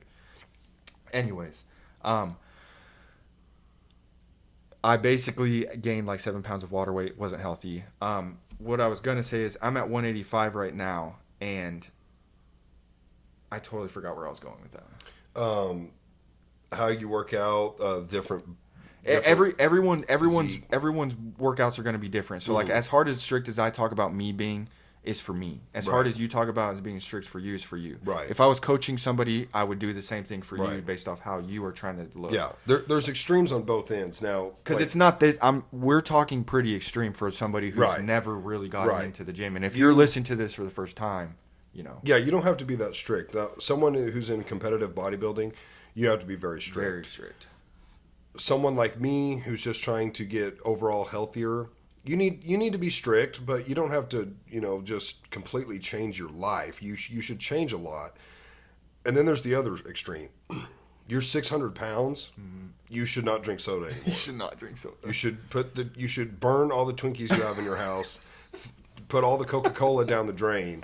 You need the extreme, Bro, because you are dying. Yeah, you're killing yourself at 600 pounds. you lost the benefit of having like a Yes, snack. you lost the right to have snacks and sodas. And I know that to some people that might sound brutal, but to be honest with you, it's the truth. It's saving your life. It's saving your life, dude. Like I watched this video of this guy, I guess, who lost 400 pounds and he was still 300 pounds.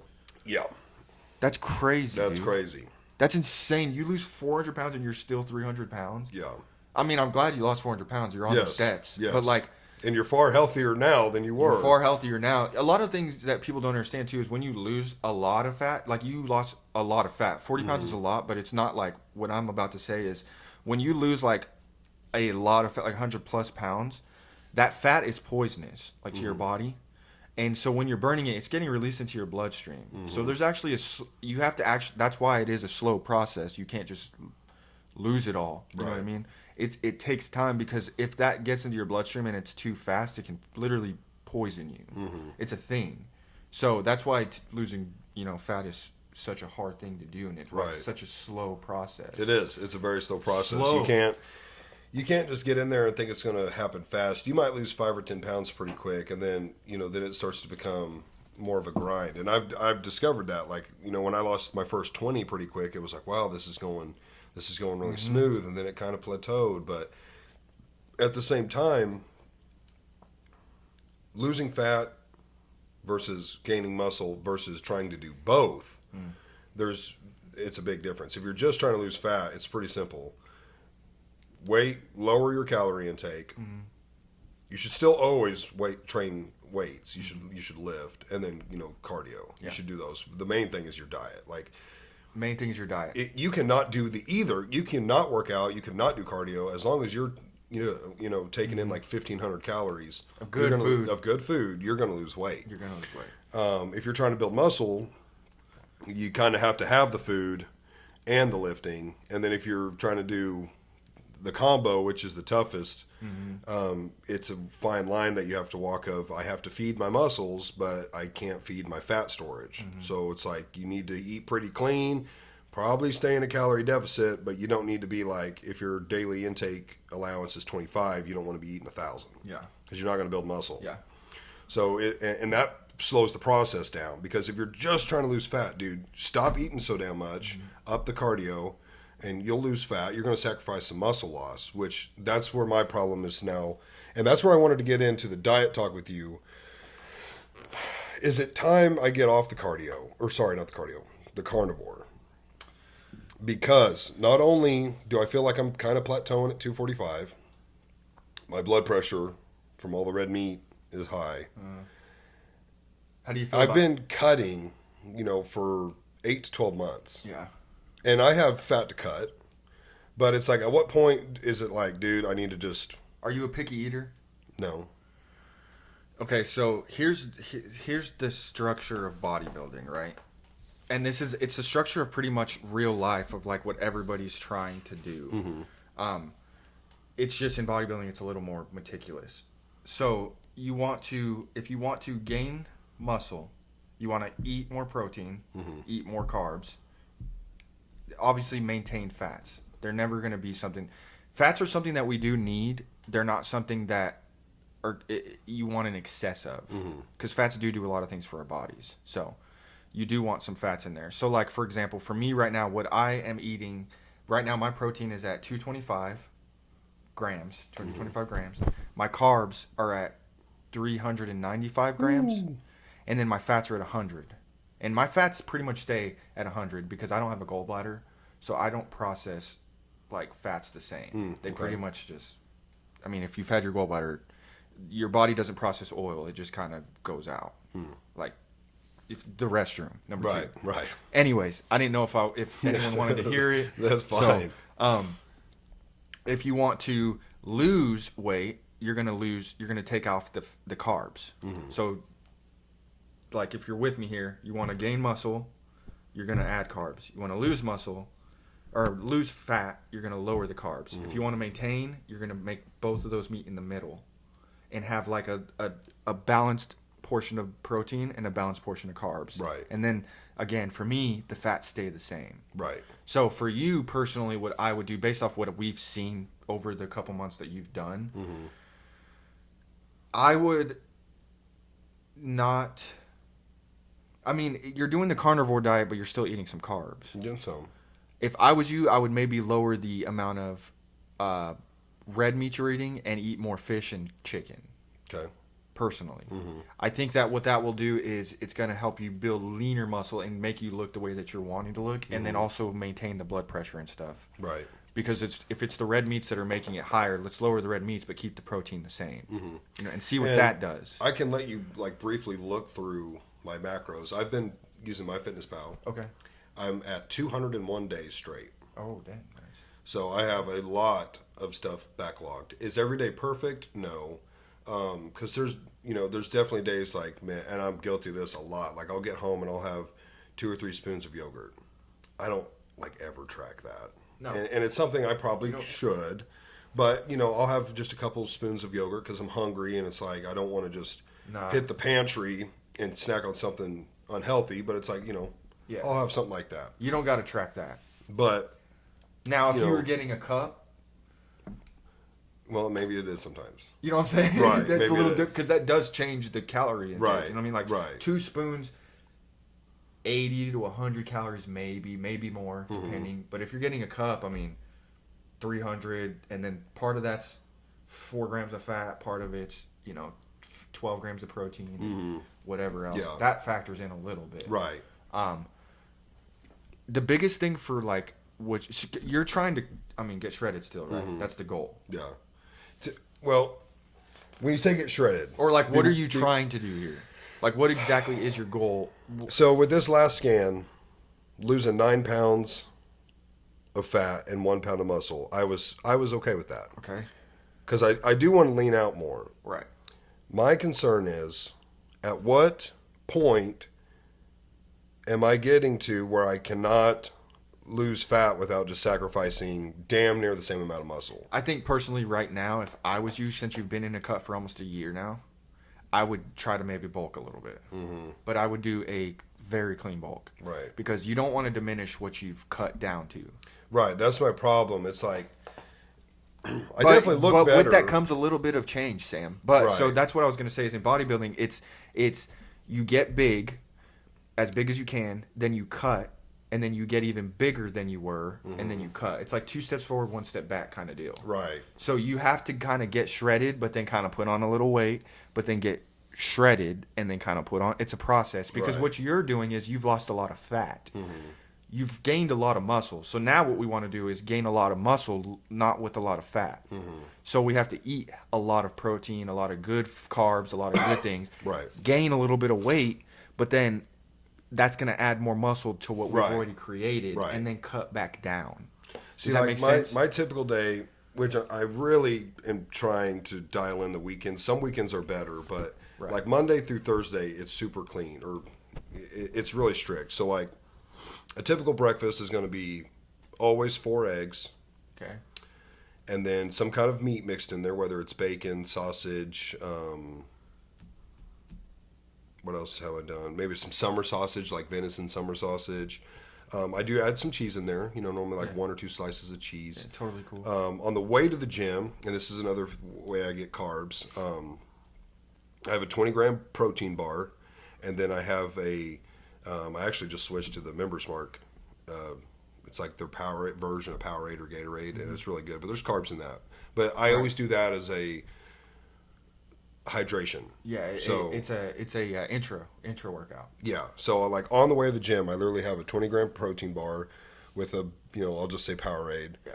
and get my workout in. Then in our morning meeting, I have the eggs and the meat in a 25 to 30 gram protein shake. Lunch is another shake, and then typically around 10 to 12 ounces of red meat. Normally, sometimes 7 to 10 ounces of chicken, and then supper time is typically most days either some kind of meat or more eggs. Okay. A really good day is like 300 grams of protein. A low day for me would be like 200. Okay. And then the carbs are probably, I'm going to say average 100 to 150. Fats, I mean, being on carnivore, I don't look at fats because technically the carnivore diet is like, we don't care about fats. You can eat as much fat as you want because we're trying to burn fat, so we want your body to actually optimize, use the protein to build muscle. You almost have no carbs, and then your body is like fat. Yeah. It wants to burn the fat you eat and burn the fat stuck to you. Yeah. So I don't even look at the fats. I don't care about those. But yeah, most of the time, I'm not getting tired of the carnivore. The carnivore for me is easy. Like I said, it's taught me dedication and how to be strict with carbs. But it would be nice. I don't know. I'm starting to lose a little bit of enthusiasm when it's like, okay, I went from 285 to 260, changed my diet, went from 260 to 245, and it's like, well, shit, like I can't change back to a carb-heavy diet and expect to lose weight. I upped my gear. I'm not losing weight. I do feel like I'm putting on more muscle, which means I'm probably burning fat and gaining muscle again at the same rate on a pretty decent cycle. Those you can't do. I don't do for a long period of time, 8 weeks. So it's like, what do I need to do now? If I was you, I would add a little bit of more carbs into your diet, healthy carbs. Right. So like literally just rice or like. What about oatmeal? I love oatmeal in the morning. Do oatmeal and put some protein. Have you ever tried oatmeal with protein? No, Maddie does that, and they do make like high protein oatmeal. Yeah. No, dude, just get a scoop of your protein. Put it in with your oats. That's what I do every morning. Literally, I'll put 80 grams of oats, and then do you have a scale or do you just do everything? I have a scale. Okay. I bought a scale. It's good. It's good to do things with scales. That's how I weigh all my meat. It's meticulous, but Anyways, do some oats. Put a full scoop, if not more, depending on the flavor you want, and then you have to just kind of based off the texture add the water that you think. I'm trying to like get it down personally when I'm eating, so I like literally will make it as watery as possible and just like slam it, right, just because it's just easier for me. Yeah. But if you really enjoy it, put some protein in there. Okay. And then obviously, like, I don't know if do you like fruit, like blueberries? I recommend always putting some kind of antioxidant in there to start your morning, especially if it's going to be something for the morning, just to get your digestive system really working and stuff. Right. So, yeah, I mean, I personally, if I was you, I would add more carbs, healthier carbs, oats, rice, rice cakes, and then you said you're at like 150 to 200 grams of carbs. Oh, yeah, probably average 150. And again, most of that's through liquid. If I was you, I would maybe bump it up to 250, 300. And then as soon as you come off your cycle, we could work it out together if you want. But just to try it, I want to see if you would be interested. We could try to see what a cut would look like on you. Like a mini cut, kind of. Like a scaled down version of what I would do, in a way. Yeah. So like slowly lower the carbs throughout a week and see how much water we can pull out, how tight we can get your skin. And I think the water is a big thing. The water's a big deal. If test is going to make you retain a lot of water. Right. And you're on a high amount of test, so you're going to retain a lot of water right now. So that's for example, like if you see a day where you're not seeing as many veins, you're probably carrying a lot of water. Right. Has nothing to do with like you're gaining And fat. and I'm someone who, and I've always been like this, but like I could go to bed, step on the scale, and weigh 250. I could wake up in the morning and weigh 245. Yeah. Yeah. I'm big time like that. Your body will fluctuate 0 to 5 pounds overnight. Yeah. So I will. That's why I weigh myself in the morning, and some people will either weigh themselves at night. Yeah, I weigh myself typically in the morning and at night. Yeah. And my weight, Does it fluctuate? So in the morning, I obviously weigh a decent amount. If I weigh at night, I don't normally, but sometimes I'll weigh way more than I did in the morning. But that's because so I'm mine eating varies. a lot. Right, mine varies. I can have, 3 meals, 2 protein shakes, everything. Right. Weigh myself in the morning, get home before supper. So I'll have one more meal to eat, but it's like I weigh the exact same.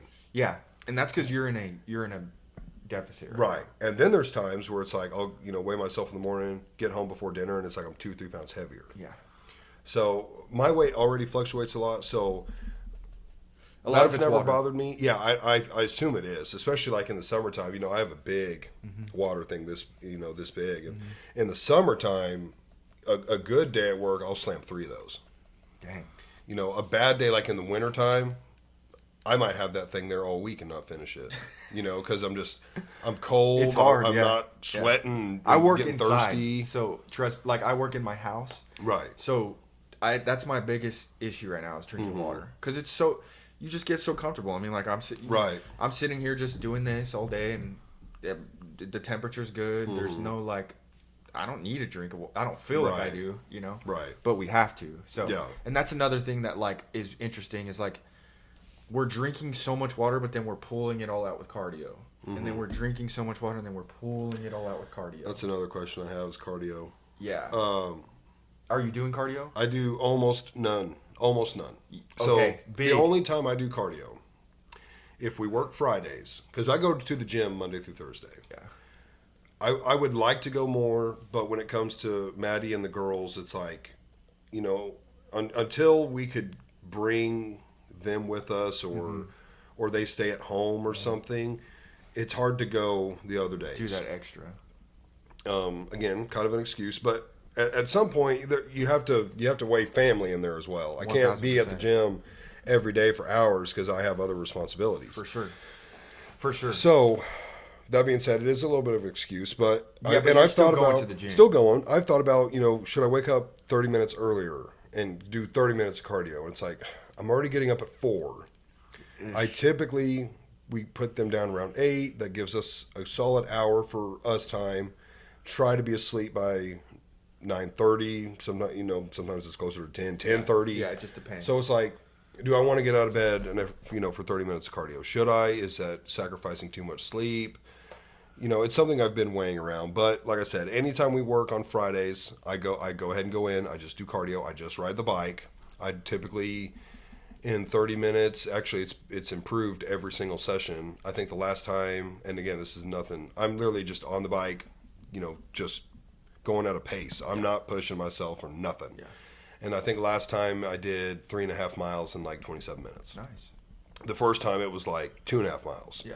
Then it was like 3. Yeah. So like it's each time I notice like You're getting better. fuck this, I want to actually start pedaling. No, I'm just on my phone, but I'm like really pedaling. Yeah. And but I've been thinking it's like do I need to add cardio? How much weight can I actually lose by doing some extra cardio? Because you've always heard, I feel like, weight's not lost on the treadmill; it's lost in the kitchen. Yeah. Kind of like with abs. Abs aren't. They're made in the kitchen, They're not in the gym. they're revealed in the kitchen. Yeah. So I do like that analogy. They're revealed in the kitchen. They are still made in the gym, but they're revealed in the kitchen. Yeah. So it's like is 30 minutes cardio going to do much for me? Is it going to make me lose 5 pounds and then I kind of stay stagnant again? So here's what. So the just straight blunt answer is yes, do cardio. Mm-hmm. And the only reason why I say that is I've learned too, because I was anti-cardio. I hated cardio. One, I personally didn't think I needed it just because I don't have to do cardio to lose weight. I literally, as I'm sitting here, I probably am losing weight. Like to be honest with you. Yeah. So, cardio just brings out a different version of I was gonna let you get it off. I didn't want. Bless Got you. a sneezer. I didn't know if you were coughing or choking. Yeah, I was I'm like, what's sneezing. going on? Ugh. No. Cardio is gonna pull out that extra layer of water and then just make you even look more peeled. It's gonna bring out that I forget what it's called, substantious fat or something like that. It's like that outer or varus or something like that. There's different words for them, but it's gonna make you lose a lot of fat. It's gonna be Even 30 minutes. Even 30 minutes. That's all. So I started at 30 minutes. I started at 30 minutes on a Stairmaster level 5, and then I went to an hour and a half, and that's a different kind of level of cardio. Just so you know, like every single day. That's different, but Right. you don't need to do that. You know, like for you, I would start at 30 minutes of cardio, keep your blood pressure between 130 and 140. So just sit. Yeah, just Because my blood pressure's Oh. already that high. or not your blood pressure, your heart Heart rate. rate. I'm sorry, your heart rate at one. That's funny. I was like, wait, what? Yeah. Yeah. So if you want to burn fat, 130, 140, I recommend doing cardio on an incline treadmill or a stair stepper or a bike. Like you said, the bike to me is the easiest. It is. It's easy. And it's the most convenient. I say easy. I mean, like, it's the most, like, you don't have to, like, worry about anything else other than sitting. Yeah, because it does, you know, and it's a guilty pleasure, but it allows me to play my phone. Exactly. You know, play But my that's game totally and- cool. That's totally cool. Just make sure you're keeping that heart rate between 130 and 140 because then you're actually burning fat and not Right. just sitting there for, you know, crap. Right. Shits and giggles or whatever. But, Right. excuse my language. I didn't want to say it, but, you know. So, yeah, I recommend you do cardio. If I was you, Sam, I would do it right now, starting three days at least, minimum 30 minutes if that's all you can do. And even if it's not on a treadmill or something, bro, walk up and down the driveway with your I was just about to say, we love going on family walks. bro. Get steps in. So like Right. maybe And we got these big hills. maybe look up what I get about 10,000 at work. I was a gonna day. say 10,000 is probably. I would say maybe try to aim for minimum 10,000 a day, minimum. But if you can do more, obviously do it. Yeah, I get that. I get just that at work. Yeah. Now, obviously, you're not keeping your heart rate at 130 Right.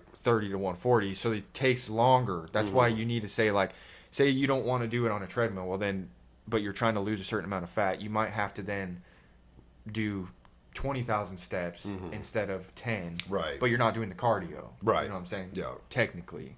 On the Yeah, treadmill. and with the warmer weather coming, like Yeah. we're definitely going to start. Yeah, doing I just think the more walks. you can walk, the more cardio. It's also very good for your heart, man, and it will probably help your blood pressure. It will probably help everything. Cardio, I was such against it because I thought it burned muscle, but dude, it actually helps it, and it helps speed up your metabolism, which is gonna help lose and burn that fat, and then build muscle because that's what we're trying to do, right? We don't want to just lose fat and then lose muscle. We want to build Right. muscle and burn fat. Right. Your metabolism is going to speed that process up, and what's going to speed your metabolism up is good diet, good food, and then good heart. Right. It's just how it works. The better your heart can work, the better your metabolism is going to work. Right. So, I recommend cardio for everybody. I mean, I don't care if you're bulking.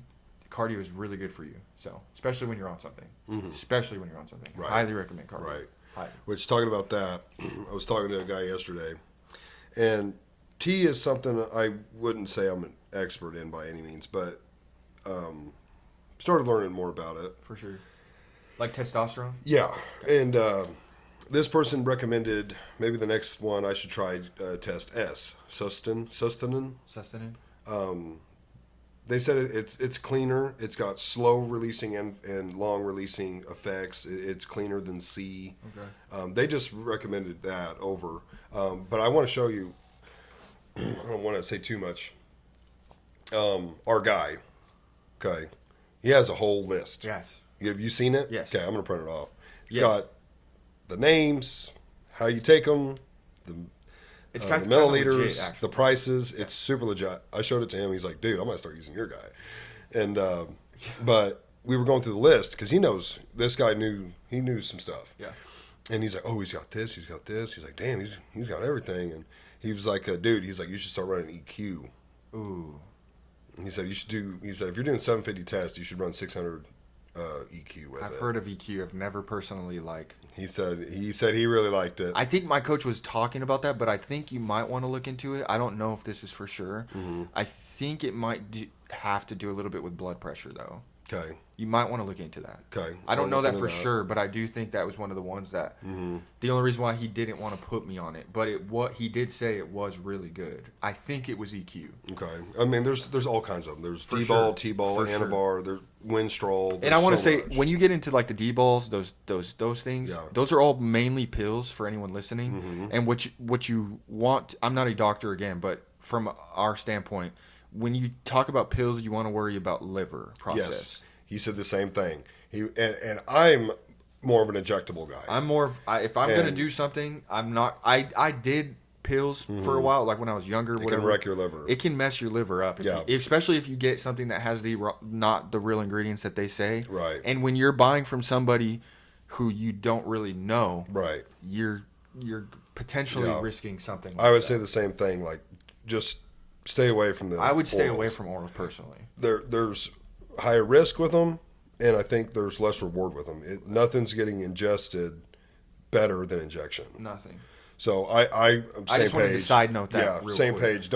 I don't even have any interest in Yeah. messing with the orals. But another thing he talked about, which I believe he said was an oral, but he said he's used it. It's very low harm as far as your liver, but he said it just kind of sharpened everything up. And not to get too TMI and not too graphic, I know but what you're doing. yeah, Because I think I know what you're talking about. yeah, it makes your Libido.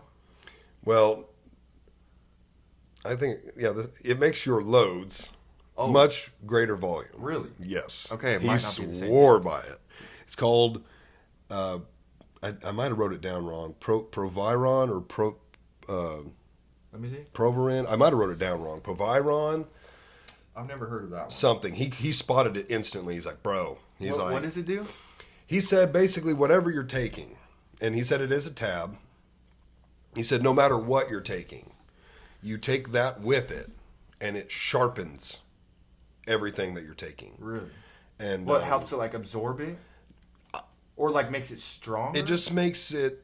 It just makes the effects more clean. and more intense. Gotcha. So like if you're running 750 test and you take this, he's like you will notice like you might have thought the 750 felt good, but he said you take this with it and it's like wow, like Interesting. it just really feels it. But he said like a side effect is you will have massive loads. He's like I don't feel like that's a bad. that's what he said. He's like it ain't a bad thing, dude. I mean, I guess I don't know if I should. He was like, it was awesome, but I think that was the word he used was awesome. But I'm self-taught, if you will. By self-taught, I mean talking sure. to people like you, Yeah. other people that are like just through conversation. It's like, oh, you dabble in this. What do you know? What have you done? Yeah. And typically, you can look at somebody, and it's like, okay, I will trust what this guy's saying. This is the kind of guy you can look at, and it's like you've been doing it for 20 years, and you look fantastic. So I'm going to listen to whatever you have to say. I'll run it by some other people, but I'm listening, and this was that guy. Yeah. So I wrote a few things down that he was telling me, but That's an interesting one. I've never heard. I'll have to look into that though. yeah, mention it to your coach. I will. Because I said from the get-go, like when I got on TRT was just, and it still is, it's to make me feel normal. Yeah. People with low T, you might think you feel normal, then you get on TRT and you're like, wow, like I feel so much better. Changes you. And I knew when after doing it for a while in starting going to the gym, because I kind of just have this mentality, like if you're going to do something, do it hard. Yeah. And that's not always good. Like I'm not saying any of this is healthy. I'm actually kind of saying the opposite. For sure. You can way more healthily, I think that is a word, lose weight, gain muscle, and stay natural. There's nothing wrong with staying natural. You should stay natural. Yes. If you want to go to the next level, when I only want to go to the next level for looks, For sure. and I don't want to stay at, we spoke about that too. You can get to a certain level with help and then get off the help and kind of maintain it. Yes. You can't get to Ronnie Coleman size and maintain that. No. But you can get pretty big Yeah. and then get off of stuff and kind of maintain I mean, it. look at Jay Cutler. He's like, Look at them 50-something. now. Looks Yeah, great. looks fantastic. So this isn't something I want to do forever. For But sure. it's like, I don't mind dabbling in this stuff, getting to a certain point, and it's like, okay, without going even further, I look good, I feel good, this is where I want to stay.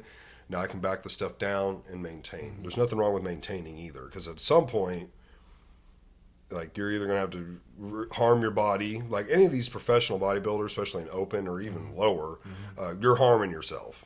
Doing these cuts, the gear you're taking, it's not healthy. Yeah, bro, but that's why, when we were first talking about it, I prefaced it with, like, you have to have a reason why you're doing it, and then logically think, I can't do this forever. Right. Because you can't. Like, so one of the things that you risk taking, and it's a very low risk, but risk taking like or being on a TRT dose or something is you most of the time you have to be on something like that forever. Right. A cycle, you don't really want to have to be on something like that forever. Right. So that's why they're called cycles. You just have to be very careful with how you handle all of this stuff. Yes. You have to be very smart. And like Yes. Sam said, who you listen to matters. Be smart with who you listen to and who you take information from. Yes. And then also take it with a grain of salt, because Yes. nobody knows everything. Like, when I'm giving Sam advice, I'm giving him with, like, out of the genuine, like, part of my heart. But he also knows that I don't know everything, and then also I'm not a doctor. But you are someone with... But I am someone that he knowledge can in this. trust. Yes. Yes. And so, like, you just have to always remember when you're listening to people, though, in general. Just Right. make sure you're, like, also doing your own research. I tell Yeah. people this all the time. I tell Sam, and he knows, but, like, hey, if you're going to ask me a question, do your own research still Right. afterwards. Because, again, everyone responds differently. Everyone acts differently. So, like, when you're Right. listening to this and if you're like, hey, Sam's taking 750, I decide to try that, it might not be something good for you. You know what I'm saying? That's why we Right. preface this with, like, And Ronnie Coleman spoke about that. Ronnie Coleman. He took massive amounts of gear and had no side effects. Yeah. Now, Some did he people have do. maybe high blood pressure and stuff? Maybe, but physical, gyno, Yeah. weird stuff, he had none. A lot of it is your genetics. Somebody could run 250 and it just tear them up. Yeah. And I didn't run 750 out of the gate. Yeah. I started on TRT Yeah. 400 bi-weekly. Yeah. I liked it, thought I could do better, got a second opinion, got my doctor to consider, how about we do 120 twice a week? Let's not go such a long stretch without a dose. Let's break them up. Yeah. Enjoyed that even more. Then it was like, you know what? I'm just going to double it and do 500. Yeah. Still a decent sized dose, but I went into it with the mentality of as long as everything feels good, I'm going to do 500. Did 500, loved it. Then it was, and I don't think I will go over 750. Yeah, Not T, but will I add stuff to that? Yes. Then it was let's run 750, see how I feel. First couple weeks, I feel good, still feel good, but I had the opportunity to look at my heart and blood pressure and everything, and it was like, okay, that is concerning. So now I know at 750, I need to get my blood work done. I need to donate blood. I need to watch the energy drinks. Probably lower my red meat amount. So you have to kind of It's all it's testing. it's really all testing, honestly. Yeah, because It's- everyone's body is going to process it differently. Yes. You could take 1,000, not raise your blood pressure, have no gyno, Have no nothing. problems, and it's like, I mean, for example, like for Run me, I take. I mean, and again, you have to scale in the different like portions and stuff here. I mean, Sam is a bigger dude than me by like a lot. So like my variables are a lot for me, or might sound like a lot for me, but not a lot for you. right. So like my test levels what I'm taking right now is I am at 350 A week. a week. See, my TRT is But it 90 affects less me. than that. It affects me differently Right. because You're doing intramuscular or fat? I'm doing intramuscular. See, I do too. So you also have less muscle for that to distribute through, Yes. which I imagine it's a more potent when there's less muscle for it to go So through. wait. I'm sorry. Are you asking if I go through the muscle? Yes. Yes. Yes, I do too. Yes. What I'm saying Intramuscular, is yes. the dosage has less muscle to move through in you. Yes. So it's probably Yes. more potent Yes. versus, I don't know how No, much it's- muscle you're carrying around. Well, you know? that's also what I was gonna. That's what I was gonna say is like since our bodies are different sizes, like 350 to me is like 600 or 750 to Sam, in my opinion, because you're such a bigger dude and Right. your body processes it differently. Right. Like 300, what it does to me, it blows me up. Right. To you, it's different. You know what I mean? And because of genetics, Because of you genetics. could have two other people with our builds and it'd be reversed. Completely different. I could take 300 and it blow me up. You could take 750 and it'd be like, yeah, this Do is nothing. good. Yeah. Or do nothing. So a lot of it's genetics. I would be curious on what you're carrying around. I know my muscle mass index is half of my body weight. Yeah, it's actually crazy that your muscle's So that high. I carry, and again, this is a couple months old. It could be a little less, could start being a little more with this cycle, but I average 125 pounds. I weigh 245. Let's say on a bad day, 250. So half of the weight I carry around. And it makes is sense muscle. now. Like, honestly, low-key, I could see it. I can see it. No, seriously, it's good. What Like, What do you think you carrying around? I don't know. And again, body types are yeah, so that's why I different. don't know, man. Like, so if I weigh 185, I mean, I would say my body fat percentage right now is like 11 or 10, maybe even lower, maybe Right. lower. So, on a 185 frame, I would say, I don't know, man. I don't even know how to guess that. I don't either. I don't know. I don't know how you would guess that Yeah. because the distribution's different on me. Because while you're big, you're very lean. Like, Yeah, you're it's very different. lean. Like, 125 pounds of muscle is a lot of muscle. You know Martez? No. Okay. From where? He Monet. married into our family. He used to work at 5-Star, and I used to talk to him a lot about supplements and going up there and getting the scan done. And we were talking one time, and Martez is a big dude. He's a big dude. He's married into Yeah, he married into our family. who? Amber, Maddie's cousin. Oh, okay. I'm sorry. So, okay. Yeah. Gotcha. I'm following now. And we were talking one time. We were actually talking about the pre-workout, and he's a lot more cut than I am. He's still big, Right. But he's definitely more cut. He works at GNC? He did. He worked at 5-Star. Oh, okay. 5-Star Nutrition, and he's actually a personal trainer now. Oh, cool. And we were talking, and he was looking me over, and he goes, "You probably carry around more muscle than I do." I was like, "There's no way, dude. I think you do. I was like, "You're jacked. Like, look how cut you are." He said, "Exactly. I'm very cut." He's like, "You're not as cut as me," but he's like, "Dude, you have a very big frame." Yeah, so he's you like, do. "I wouldn't be surprised if you were carrying more muscle." I was like, "Nah, I don't know." Bro, that's why- I've never seen his scan, but That's why I'm so jealous of, like, guys like you. But then guys like you most of the time are jealous Jealous of of guys you. like Uh-huh. me. And that's just how it works. yeah, it is. It really is. Because, dude, like, if I had your frame, this is where it doesn't make sense. His frame and then obviously my, like, fat calorie burning Mm-hmm. genetics, dude, I would probably be like a C-bum at this point. right. Like dead It serious. really is how it is in the gym. Now, I will say, I do love my body type. You have a good body type. I have no desire to ever be below 200. Yeah. Like, to me, I would, like, at this very moment, because my original plan was like 250. Let's see what 250 looks like. Now, I'm right around there, maybe a little under. And it's like, let's see what 225 looks like. But I know for certain, like, no matter what I look like at 225, I wouldn't want to go below that. I don't think your frame would look good with that. I don't think I could. I've talked to a couple people, and it's like, dude, how could I get down that low without sacrificing the muscle? You'd sacrifice something. You'd have to do a professional bodybuilder cut to just get to 225, and then you can't stay there very long. No. And you'd lose muscle. You'd lose muscle. So it's like, and that's where I kind of jokingly say that body dysmorphia kind of comes into play, where it's like at some point, you just got to be like, dude, this is your frame type, this is your genetics. You're always going to be, a little on the bigger side. Granted, like, I really know I've made progress because of my genes. Mm-hmm. I've added anywhere from 2 to 3 notches on my belts with like a leather punch. Right. Because my pants are falling down. And I would look at myself in the mirror, and it's like, I mean, do I look like I've lost 40 pounds? It's like, Yeah. I mean, I don't see it all the time. Right. Like sometimes Yeah, you now don't. I'll look down and it's like, okay, I don't really hang over my jeans hardly anymore.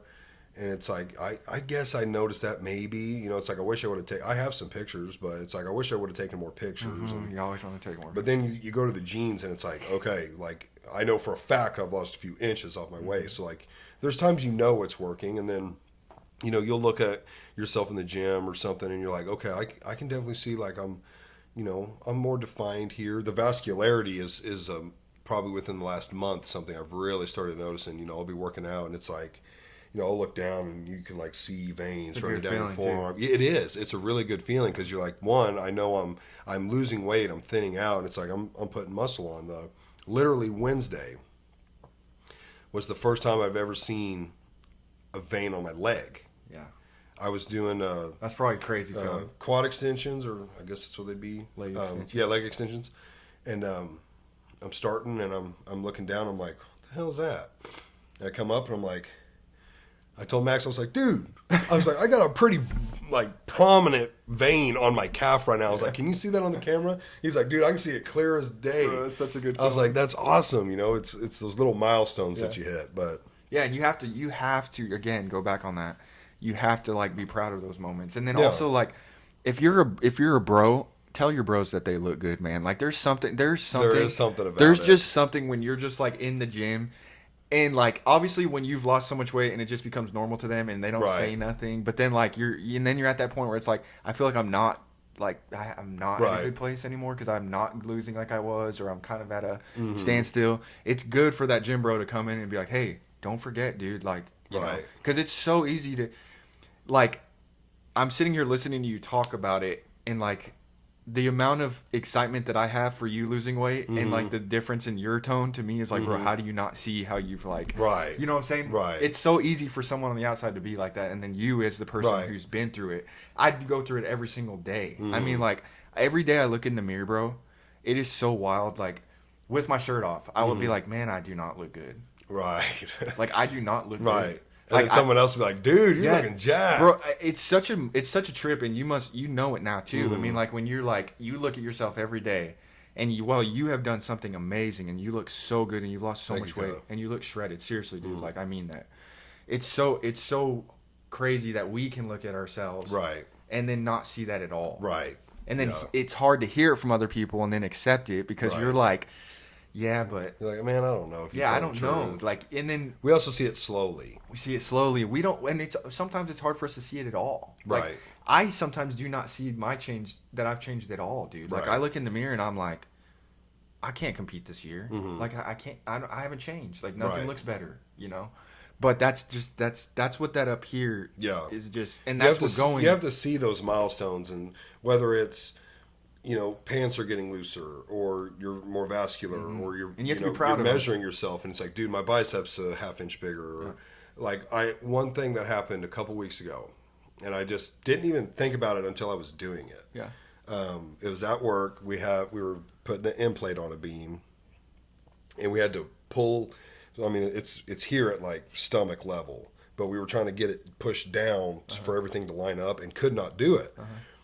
And I was like, man, I'm not getting a tool. We're prying this down. So like, I got underneath it safely. It was on cards and it was on the end. But I got underneath it and I grabbed onto the end plate, and then I was like, I'm gonna try and just pull it down. So I was pulling it, like sitting my ass on the ground, and it wasn't coming down enough. And I was like, man, this thing's coming down. And I did it and then didn't even realize it. I was holding on to it off the ground. And I was like, man, I feel light. And we started joking with the guys. I was like, look at this. And I was just, pulling myself up and down. And I was like, at 280 with That's more crazy. fat and less muscle structure, I was like, I would have struggled to have probably done that. Yeah. And then here I was, at 245, and I'm just sitting here, Yeah. I was like, look at this. Yeah. But it's those little things that, like, every now and then you're like, okay, I see it, or I feel it. Yes, you have to be. I was watching a podcast with Bradley Martin, and he had a. Do you know Nauk? Yeah. Oh yeah. He I'm had- watching one right now with He had Jesse on. bald guy, Andrew Tate. I'm watching Andrew that Tate, one right now. yes, bro. Yes, I just finished that I'm one. watching Anyways, Jesse, one of the old owners of Nauk, was on Bradley Martin's podcast, and he was talking about body dysmorphia. Yeah. And like how it can just like you can literally just get so lost in it. Mm-hmm. And that's what like one of the biggest things he talked about, which is why I think you should come off the carnivore and add like a little bit of more carbs and just try to maybe get a clean bulk and then shred back down, because I think you'd be surprised what you look at shredded back down to Right. 240 when you add a little more muscle. You know what I'm Right. saying? Your skin gets tighter. Yeah. I don't know how to explain it, but like, because you put on more muscle, and then you shrink down again, your skin's tighter than it was before because Yeah. you don't have as much muscle. Right. So if you go on a mini bulk, add a little bit of muscle, shred down, you're gonna get tighter and look more shredded. Right. Because you put on more muscle. So that's why I think it would be good for you to go on that little mini bulk for 8 weeks. Good complex carbs, sweet potatoes, rice, Yeah. oats, and then shred back down. You'd be surprised how different you look at 240. I'm gonna do it. I think you should do it. I'm gonna give it a try. At this point, it's like, man, I need to change something. Yeah. And my mind was, well, summer's coming up. I want to keep cutting down, and I don't have a beach body or nothing, but even the times where you're like, man, I don't know how I look. It's like I do like how I look. For like sure. I look big, and I like that look. I don't want to look. I'd rather look big I want to look big and burly like you, and it's crazy that you want to be shredded. It's just like Well, and see, when I say shredded, I mean like different 250 shredded. and shredded. Yeah, Yeah. That's like a Bradley Martin. That's Yes. like a Yes. 260. Just like Yes. That's my shredded. you can see the ripple, the abs. Yeah. Bro. That's crazy. That's different frame though. Like is. I could never be. I don't think I could ever be over 210 shredded. I bet you could. I mean, I could, but I don't think I would look good. My frame, I think you would. my frame would not look. I I think I don't would have to know. be classic, bro, and I don't want to be classic. What are you in right now? Men's physique. Men's So it's physique. just really mainly my upper body. Yeah, see, and you're training for something different. So, like, when you have, like, basically a cap, it's like you can't. Yes, and I have a cap. So like, Yeah. yeah, So, like, me, I'd go straight to open. yeah. I You could would have do- to. I though. mean- Your frame's made for open though. What's the one right below that? Classic What's the or weight? bodybuilding. Is it a weight limit? There's weight height. It goes based off your height. Ah, okay, 6 foot. I don't know what the weight limit would be for them. I don't know. I'm sure it would be pretty. They factor in a lot of things. Mm-hmm. It depends on what show you're doing, like because the bigger the show, the more things you have to nail. Mm. You have to hit a weight cap. You have to hit like I don't know. There's just a bunch of different things. Right. So I could see you doing open or classic depending on how much you shredded. See, like, did you see Sam Sulek compete? Yes, that's classic.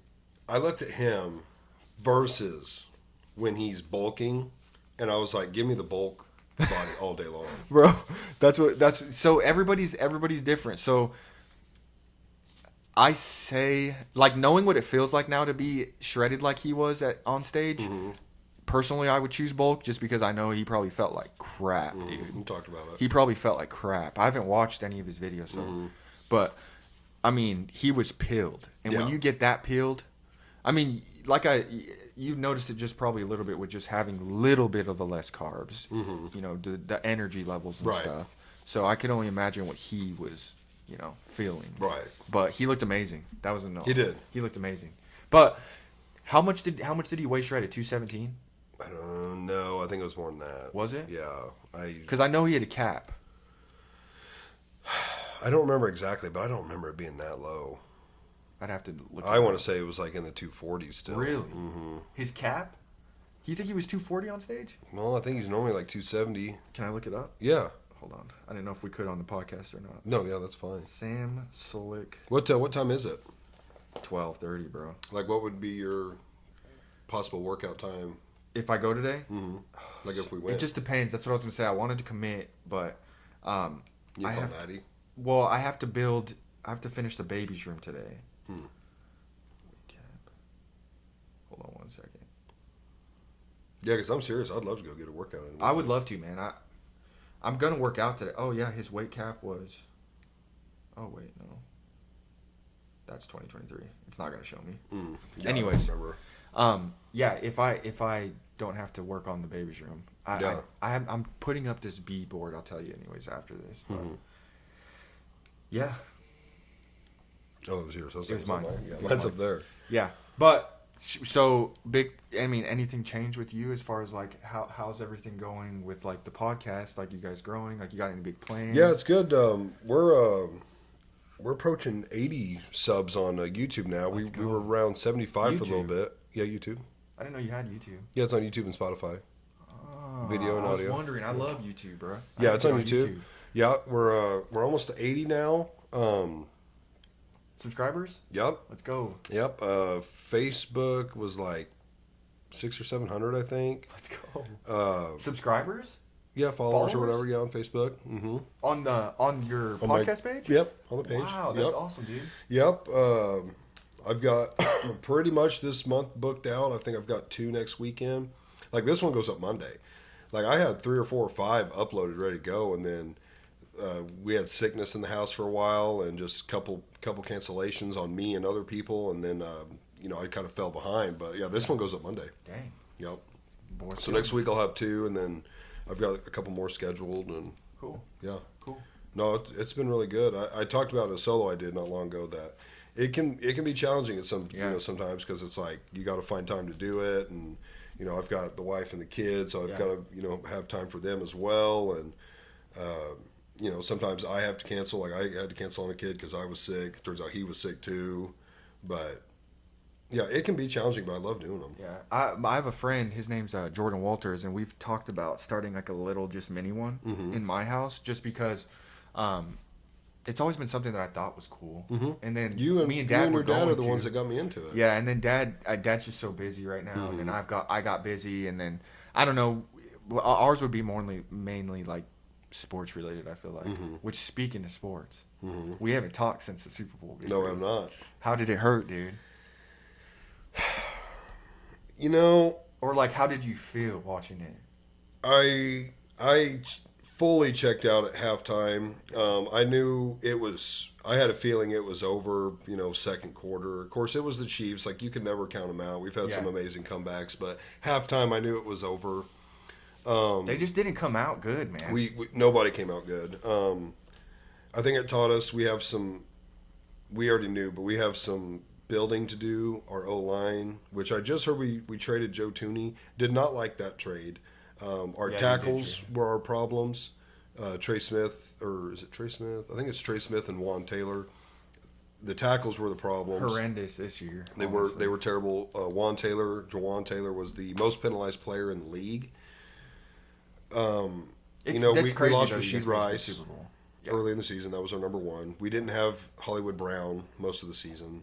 We've got killers as far as wide receivers and our tight ends. Running game, we're solid with Pacheco. Your defense was pretty solid. Yeah, our defense was really solid. It's just, we just played our absolute worst game. The Eagles' offense too was just clicking, man. They were, and what's weird is we totally shut down for the most part Saquon Barkley. Yeah, you shut down the run that was the biggest thing. It was like, are the Chiefs going to be able to stop the run? I think what happened was they might have overemphasized on the run game. Because something. I really think that's what happened, because that's all everybody was talking about was if they could stop Saquon Barkley, which is low key true. I mean, Jalen Hurts' passing game was good, but it wasn't like all year like outstanding. Right, they rode the curtails of, you know what I'm saying, of the running back. So basically, I think what happened was they planned too hard for the run game, and then Jalen Hurts and them planned really well for their pass game. Yeah. And our offense just didn't show up. And the offense did not. Your guys' offense could not click, bro. I was at a basketball game last night, Aurora versus Mount Vernon for the district championship, because my brother plays. Bro, they beat them 70-29, and like watching that defense reminded me a little bit of what it felt like to watch when the Chiefs could not make their offense work. Yeah. Yeah, it was, because it was shocking to me, because that's what the Chiefs. Yeah. The Chiefs are like known for their Patrick Mahomes being the offensive it was sad. Big picture, I look at it in the big picture. We've went to 5 Super Bowls in 6 or 7 years. We've won 3 of them. We've lost 2. Had it not been for D Ford lining up off sides against Tom Brady in the second one we could have went to, we would have went to another one. That's just an excuse, but that's the reality of it. But we went to a lot of Super Bowls in a short amount of time. We've won over half of them. That's an accomplishment, dog. It's a huge accomplishment. We didn't win this one, and I did see a sports announcer, and he put it really well. He was like, look, there might be a lot of Chiefs haters out there, but he's like, you got to realize we are possibly going to witness history. Had we won, Nobody's ever three-peated. That was my biggest thing, was like when I was telling everybody, because you know me, like, and obviously I'm a Raiders fan for anyone that doesn't know. So like when the Chiefs are on their downfall, to me it's like the greatest thing ever. But I also have matured a little bit and can realize like football is not life, and then also I can appreciate a very good football team. Yeah. Like for example, nobody really liked the Patriots, Right. but they were one of the greatest football teams ever, and we got to see it. We got to see it. We got to see it. Yeah. Patrick Mahomes is the exact same thing. I mean, or not even just Patrick Mahomes. The Chiefs team as a whole, and I would even say is still on this plane. But like, we potentially were witnessing, like you said, history. Yeah. So like, as a Raiders fan, biggest rivals in the NFL, in my opinion, Raiders and Chiefs. I could sit here and be like, I understand that this is like a pivotal moment in football. Right. You know what I mean? It very well could have Like, been. while this is I hate this team, Right. honestly, and like you could say you hate the Raiders. It would be like history. It'd You be know what I mean? history, Like yeah. no one, we will never see this again, honestly. Yeah. If they would have won. Right. Yeah. Thank you, Jesus, they didn't, but also like it would have been the odds cool. of it ever happening again are almost none. Yeah. I mean, No, they people are. have almost none. gone to 3 or more. The Bills in the I think 80s went 4 times in a row, and they lost them all. Bro. They've never won a Super Bowl. Yeah, they've but never they won a went to Super Bowl. 4 straight. It's like, how do you go to 4 straight? And never That's impressive in itself. Yes. Now, you lost all 4, but you went 4 years in It a row. just tells you how hard it is to win, though. You know what I mean? Exactly. Like, it literally shows you how hard it is to win one. Right. So imagine winning 2 in a lifetime. in a lifetime. Imagine 2 some back to people, back. Some people literally never see a Super Bowl in their lifetime, Right. bro. Right. The Detroit Lions. How many fans have never seen them? Like, Right. You know There's what I'm multiple saying? teams. There's multiple teams. That's Yeah. crazy, bro. But the fact that we've won multiple in a short time, the fact that we went to 2 straight is incredible. The fact we won 2 straight is even more incredible. The fact that we went to 3, it's almost never been done. It's been done one other time that I know of, unless the Patriots went 3 times in a row. no, I know they didn't. No, win yes, 3. they did. Yes, they did. I think they went to 3 They in a row. went 3, lost the third one. Yeah. Same thing. So like, it's still historic. There's very few teams that have went 2 times in a row, let alone 3. I think there's 3 teams: us, the Patriots, and the Bills. But at the end of the day, you can't win them all. You No, can't yeah. win 'em all. And you guys got to witness. I mean, bro, I haven't seen the Raiders be a good team. Yeah, And, like, I don't know what's going on with them.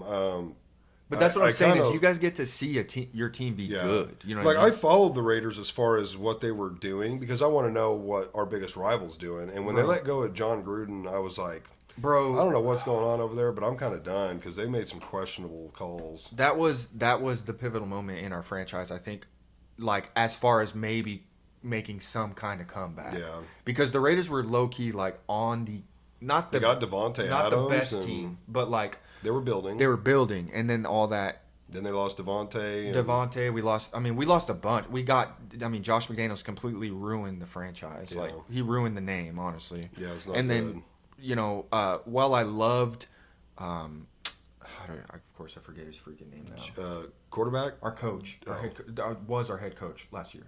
I Black don't guy. remember. Yeah, I know. I don't remember. I literally just. How couldn't can I pay not attention to remember him. his name, bro? Anyways, he was a cool motivator and everything, and he's played before. But like, we need a coach, bro, and we need a quarterback. If you can't have if you don't have a quarterback in the league, man.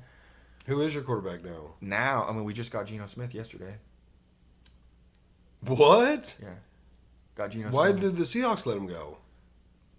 They gave him in for a 3rd round pick. It was kind of like a revert of when we got Devontae. So people are saying it was a good trade. So, but Geno, I don't know how I feel about him. He's iffy in my opinion. He's a C to B quarterback. I think that the only reason why they got him is because we're going to draft a quarterback, and it's going to be he's going to learn from Geno, Right. And then we're going to eventually put him because Pete is a pretty quarterback dominant coach. He's defensive mainly. Who's but your coach? Pete Carroll, Is your what coach? head coach.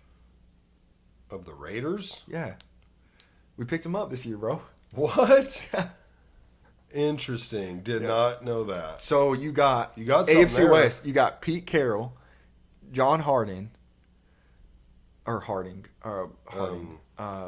Mm-hmm.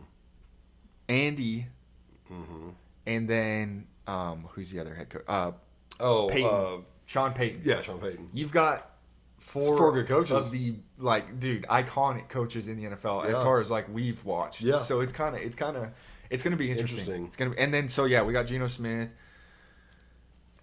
I don't know if Geno Smith's going to be. I don't think Geno Smith's going to be an answer. I think that he's just going to be a good quarterback to have, and he knows Pete Carroll. Pete Right. Carroll drafted him, Right. so I think we're going to go get DK now. Personally, I really do think we'll get DK, and then Pete Carroll's going to try to just. I don't know if he'll mimic the Seahawks, but he's going to try to rebuild everything pretty much, and it's Be a good great for your coach to do defense, it. too, I feel like. Oh, dude, I cannot wait. Being It's- the head coach of the Legion of Boom. This is the first time that I'm actually like every year they try to hype up the Raiders. I never fall for it because like they've never added somebody that actually, in my opinion, is going to make a difference. Right. Pete Carroll, I could see him making Yeah, some he's a kind good of coach. difference. He only signed a 3-year contract, so I think what the goal is to rebuild and then branch off of that after the Right. rebuild. So I don't know if it's going to be like they're going to be good, but I do think they'll get better. And then when he decides to either leave or sign again, Right. it will be in a place where maybe somebody could come in and hopefully have something. Yeah. You know Might take what I a year or 2 or 3 to rebuild. That's what I but- think. But we just re-signed Max Crosby, so to like I think he's like the second highest paid defensive end in the league now. Oh, good. He's an animal. Yeah, we needed him. I Yeah. mean, I pretty much told Maddie if he was gone, bro, this would be the first year I would debate on switching teams Yeah, in my life. He's an animal. In my life, I've never thought about switching teams until so much bad has happened with the Right. Raiders, honestly. But hopefully it's to come up. Yeah. I think we're going to. I think we're you gonna make guys- some smart moves and. I think they're gonna. Here's what I think about the Chiefs. I think this year they might be a little quieter, personally, but I think the next year they'll come with a boom because this year they're gonna have to make a little bit of changes. They're going to make some changes. But So- it's also probably Kelsey's last year. That's another thing that we also have to factor in here is it might also be them. And they might go hard. They might go hard because of that, Yeah. like Kelsey's last year, or they'll have a crappy season and then come playoffs they'll shoot up again like they Right. like what the heck, you know what I mean? I could see that happening easy. Yeah. What I do want to see so bad is Raiders Chiefs playoffs game, bro. Let's see. Yeah, it could happen. It could happen. So they got to get, man, our division's starting to get more competitive. It's getting very. But do you know how crazy that would be, Sam? Would be a good game. I mean, the Raiders would have to be way better than they are now. Right. But they put up a fight with the Chiefs every time they play so far. Oh, yeah. Every divisional game, no matter how good or bad a team is, it's always a fight. So it would be. Imagine how fun it would be to see them play in the playoffs, Right. bro. Together, that would be crazy. I mean, I'm at the point right now, Sam, where with the Raiders, as long as we make the playoffs, I'm happy. right, I just right. want to make the. I don't Just even make care. them. I don't plan on winning one game after the playoffs. Right. I just want to make the playoffs, Right. bro. You got to start somewhere. Bro, See, like, our expectations now are Yeah, to win the Super Bowl. Bowl. Yeah, you win one. That's Right. that's a crazy place. That's why I say it's really cool that I hate it because it's my rival, and of course, Mm-hmm. I always think it's so crazy that like my dad and everybody moved to this place. Right. Like out of all Chiefs Kingdom. places, bro. Chiefs Kingdom. We're Right. Raiders fans, and it's not that deep, but Right. it's like it's just ironic to me that we're also one of the worst teams in the NFL. So of course Right. we're in our rivals' state, Right. and they can just dog on us because we just suck. Those are places I would never go. Like, I would never go to a Raiders game Bro. at their home. I learned that the hard way, by the way. Yeah, I wouldn't go wearing black and silver. I learned to that the Arrowhead. hard way. Wouldn't do it. Bro, I'm a pretty cool, chill dude. Mm-hmm. I don't like get into it with nobody really.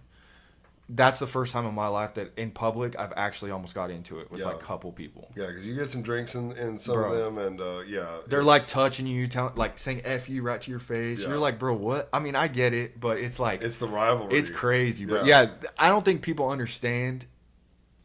Like, if you're especially if you're not a sports fan, but even if you're just a football fan, the hatred between the Raiders and Chiefs teams, bro, is different. Right. I don't care what nobody says. It's different. It's a very good one. It's a very big. Unfortunately, I feel like it is evolving. It is evolving. It's a little softer than it was. Yeah, because- I agree.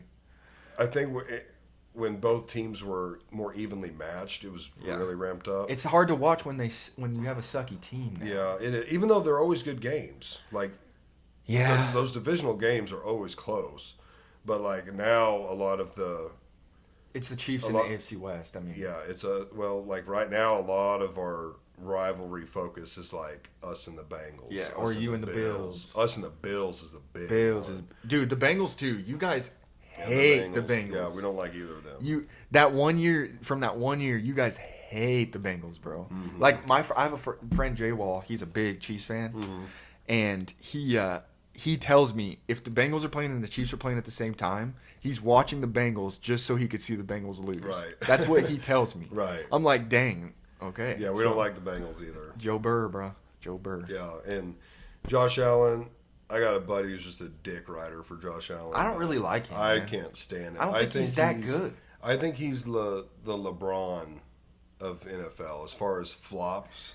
He flops. And he's so just got much. he's just got the size. He's got the like. He is good. I think he is good, but Bro, he's I can't just. stand Josh Allen. I can't respect anybody that flops, and I know everybody does it a little bit, but his are just. I just think he's a whiny baby, bro. Yeah, he's a whiner. like a big dude that's just a whiny baby. You know, like when you have that just big dude who just ends up being like a girl, like I guess soft, yeah, like soft. right. Anyways, Drives me crazy. yeah, it drives me nuts. But I'm excited for it. I'm even thinking about watching some UFL because it's like, man, you got to wait all the way to what is it, August? For football. Yeah. No, And- yeah, dude. Again, it's the first year that I'm actually excited. So now I'm actually waiting for Yeah. like the season to come. But it's also different too. Like I was telling Maddie, it's like this is it's kind of bittersweet because this is the first season that I'm not going to get to watch it alone, and maybe the Raiders be better than they were. I'll have a baby now, Right. so it's going to be different, but it'll be cool. Yeah. You know. Yeah. So- Oh yeah. Parker loves football, and we've taught her and Stella the tomahawk chop, and yeah, it's funny. I'm No, excited totally. for that. I make the joke all the time to Maddie. Dang, I'm really gonna make them cheer for a sucky team because it does kind of suck. I mean, Yeah, but they typically go in. It goes in waves. It goes in waves. Yeah. The Look other at the Patriots now. dude, the Patriots suck now. They're bad. bro. I'm actually so surprised that no NFL coach or team went for Bill Belichick. Yeah, didn't he go to? He went to UNC. That's what I thought. Yeah, I just thought that was crazy. it's kind of weird. I don't know. I really don't know why. 'Cause there anybody was- would have a reason. There was talk that Tom Brady was gonna try to talk to him. Mm-hmm. I don't think anything ever came of it though. Yeah, I mean, maybe they just offered him a hellacious contract. Could have at UNC. Yeah, I know his son's working with him there. So yeah. Oh, really? Yeah, because he was working with him on the Patriots. yeah. Yeah, I don't know. That one's strange. I mean, like you look at Mike McCarthy with the Cowboys, and it's like Bro, the Cowboys didn't consider. I mean, Bill Belichick. yeah, it's wild. All these teams didn't consider Bill Belichick. Yeah. I mean, what is he? A 8-time Super Bowl champion or 7? Bill, I know Tom Brady's 7, but I'm pretty sure Bill has one more. I think 7 or 8. Yeah, because he won. Who did he win one with? with a different team. Right? Yeah, he won one with a different team as an assistant coach, I think. Yeah. But yeah, it's He also has like a 20-year-old girlfriend or something. I heard that. That's crazy, bro. I've heard that. Anyways, before we get off, fights tonight. Yes, I'm wanting to get him. What are you predicting? I Obviously, can only there's the think of main. the top 2 for sure. Gaethje. Gaethje, and I don't remember who he's fighting. I like Gaethje. I think Gaethje takes that one. I think Gaethje wins. I don't like Pereira. I know he's really good. I also don't like any of the Russian I don't like grappler the guys. So So why Pereira don't you will win, and I'm almost going to root for him because I cannot stand those Russian grapplers. why don't you like Pereira? I'm curious. Man, I was an Izzy fan. Oh, okay. I could. It's just the loyalty to Izzy then. Yeah, and Izzy's fallen off. Izzy's dude. I was gonna say Izzy's gone, He's bro. gone. He's gone. But Why, though? Pereira's very good. Do you think that Izzy? Do you think the money got to Izzy? I think the money, Or he's just I think older. I think the rivalry with Pereira was kind of put to an end, and it was like a loss of motivation. Do you think that loss to him kind of did him in? No, because he beat him after the loss. He did. That's right. I watched that with you. But then he got walked down by Sean Strickland, Yeah, he got. and Yeah, I but don't know. he didn't look the same in that fight. I don't think that was him. I think that was Sean. He couldn't do anything. Sean Strickland literally just boxer stance walked him down. Yeah, but like Izzy couldn't do anything. Right, but that's what I'm saying is, wasn't it because Izzy wasn't like as prepared? I mean, he looked off. In that fight, I don't think so. When he was walking in different than when we watched him fight Pereira. Yeah. I mean, the tone and everything, like the way that he walked in. I remember I was here, and I remember like we were talking, and I was like, bro, we were both like, he's got that. When Adesanya comes in and he's got that like, he's got a different like move to him and the way he just looks. I didn't see it when he fought Strickland. Yeah, I don't know. His is weird. His downfall is really weird. It kind of just was out of nowhere. Too. Yeah, it happened very quickly. Like just out of nowhere. Yeah, he was on like a free Saturday night fight thing and lost. And yeah, and that's not when you lose. No.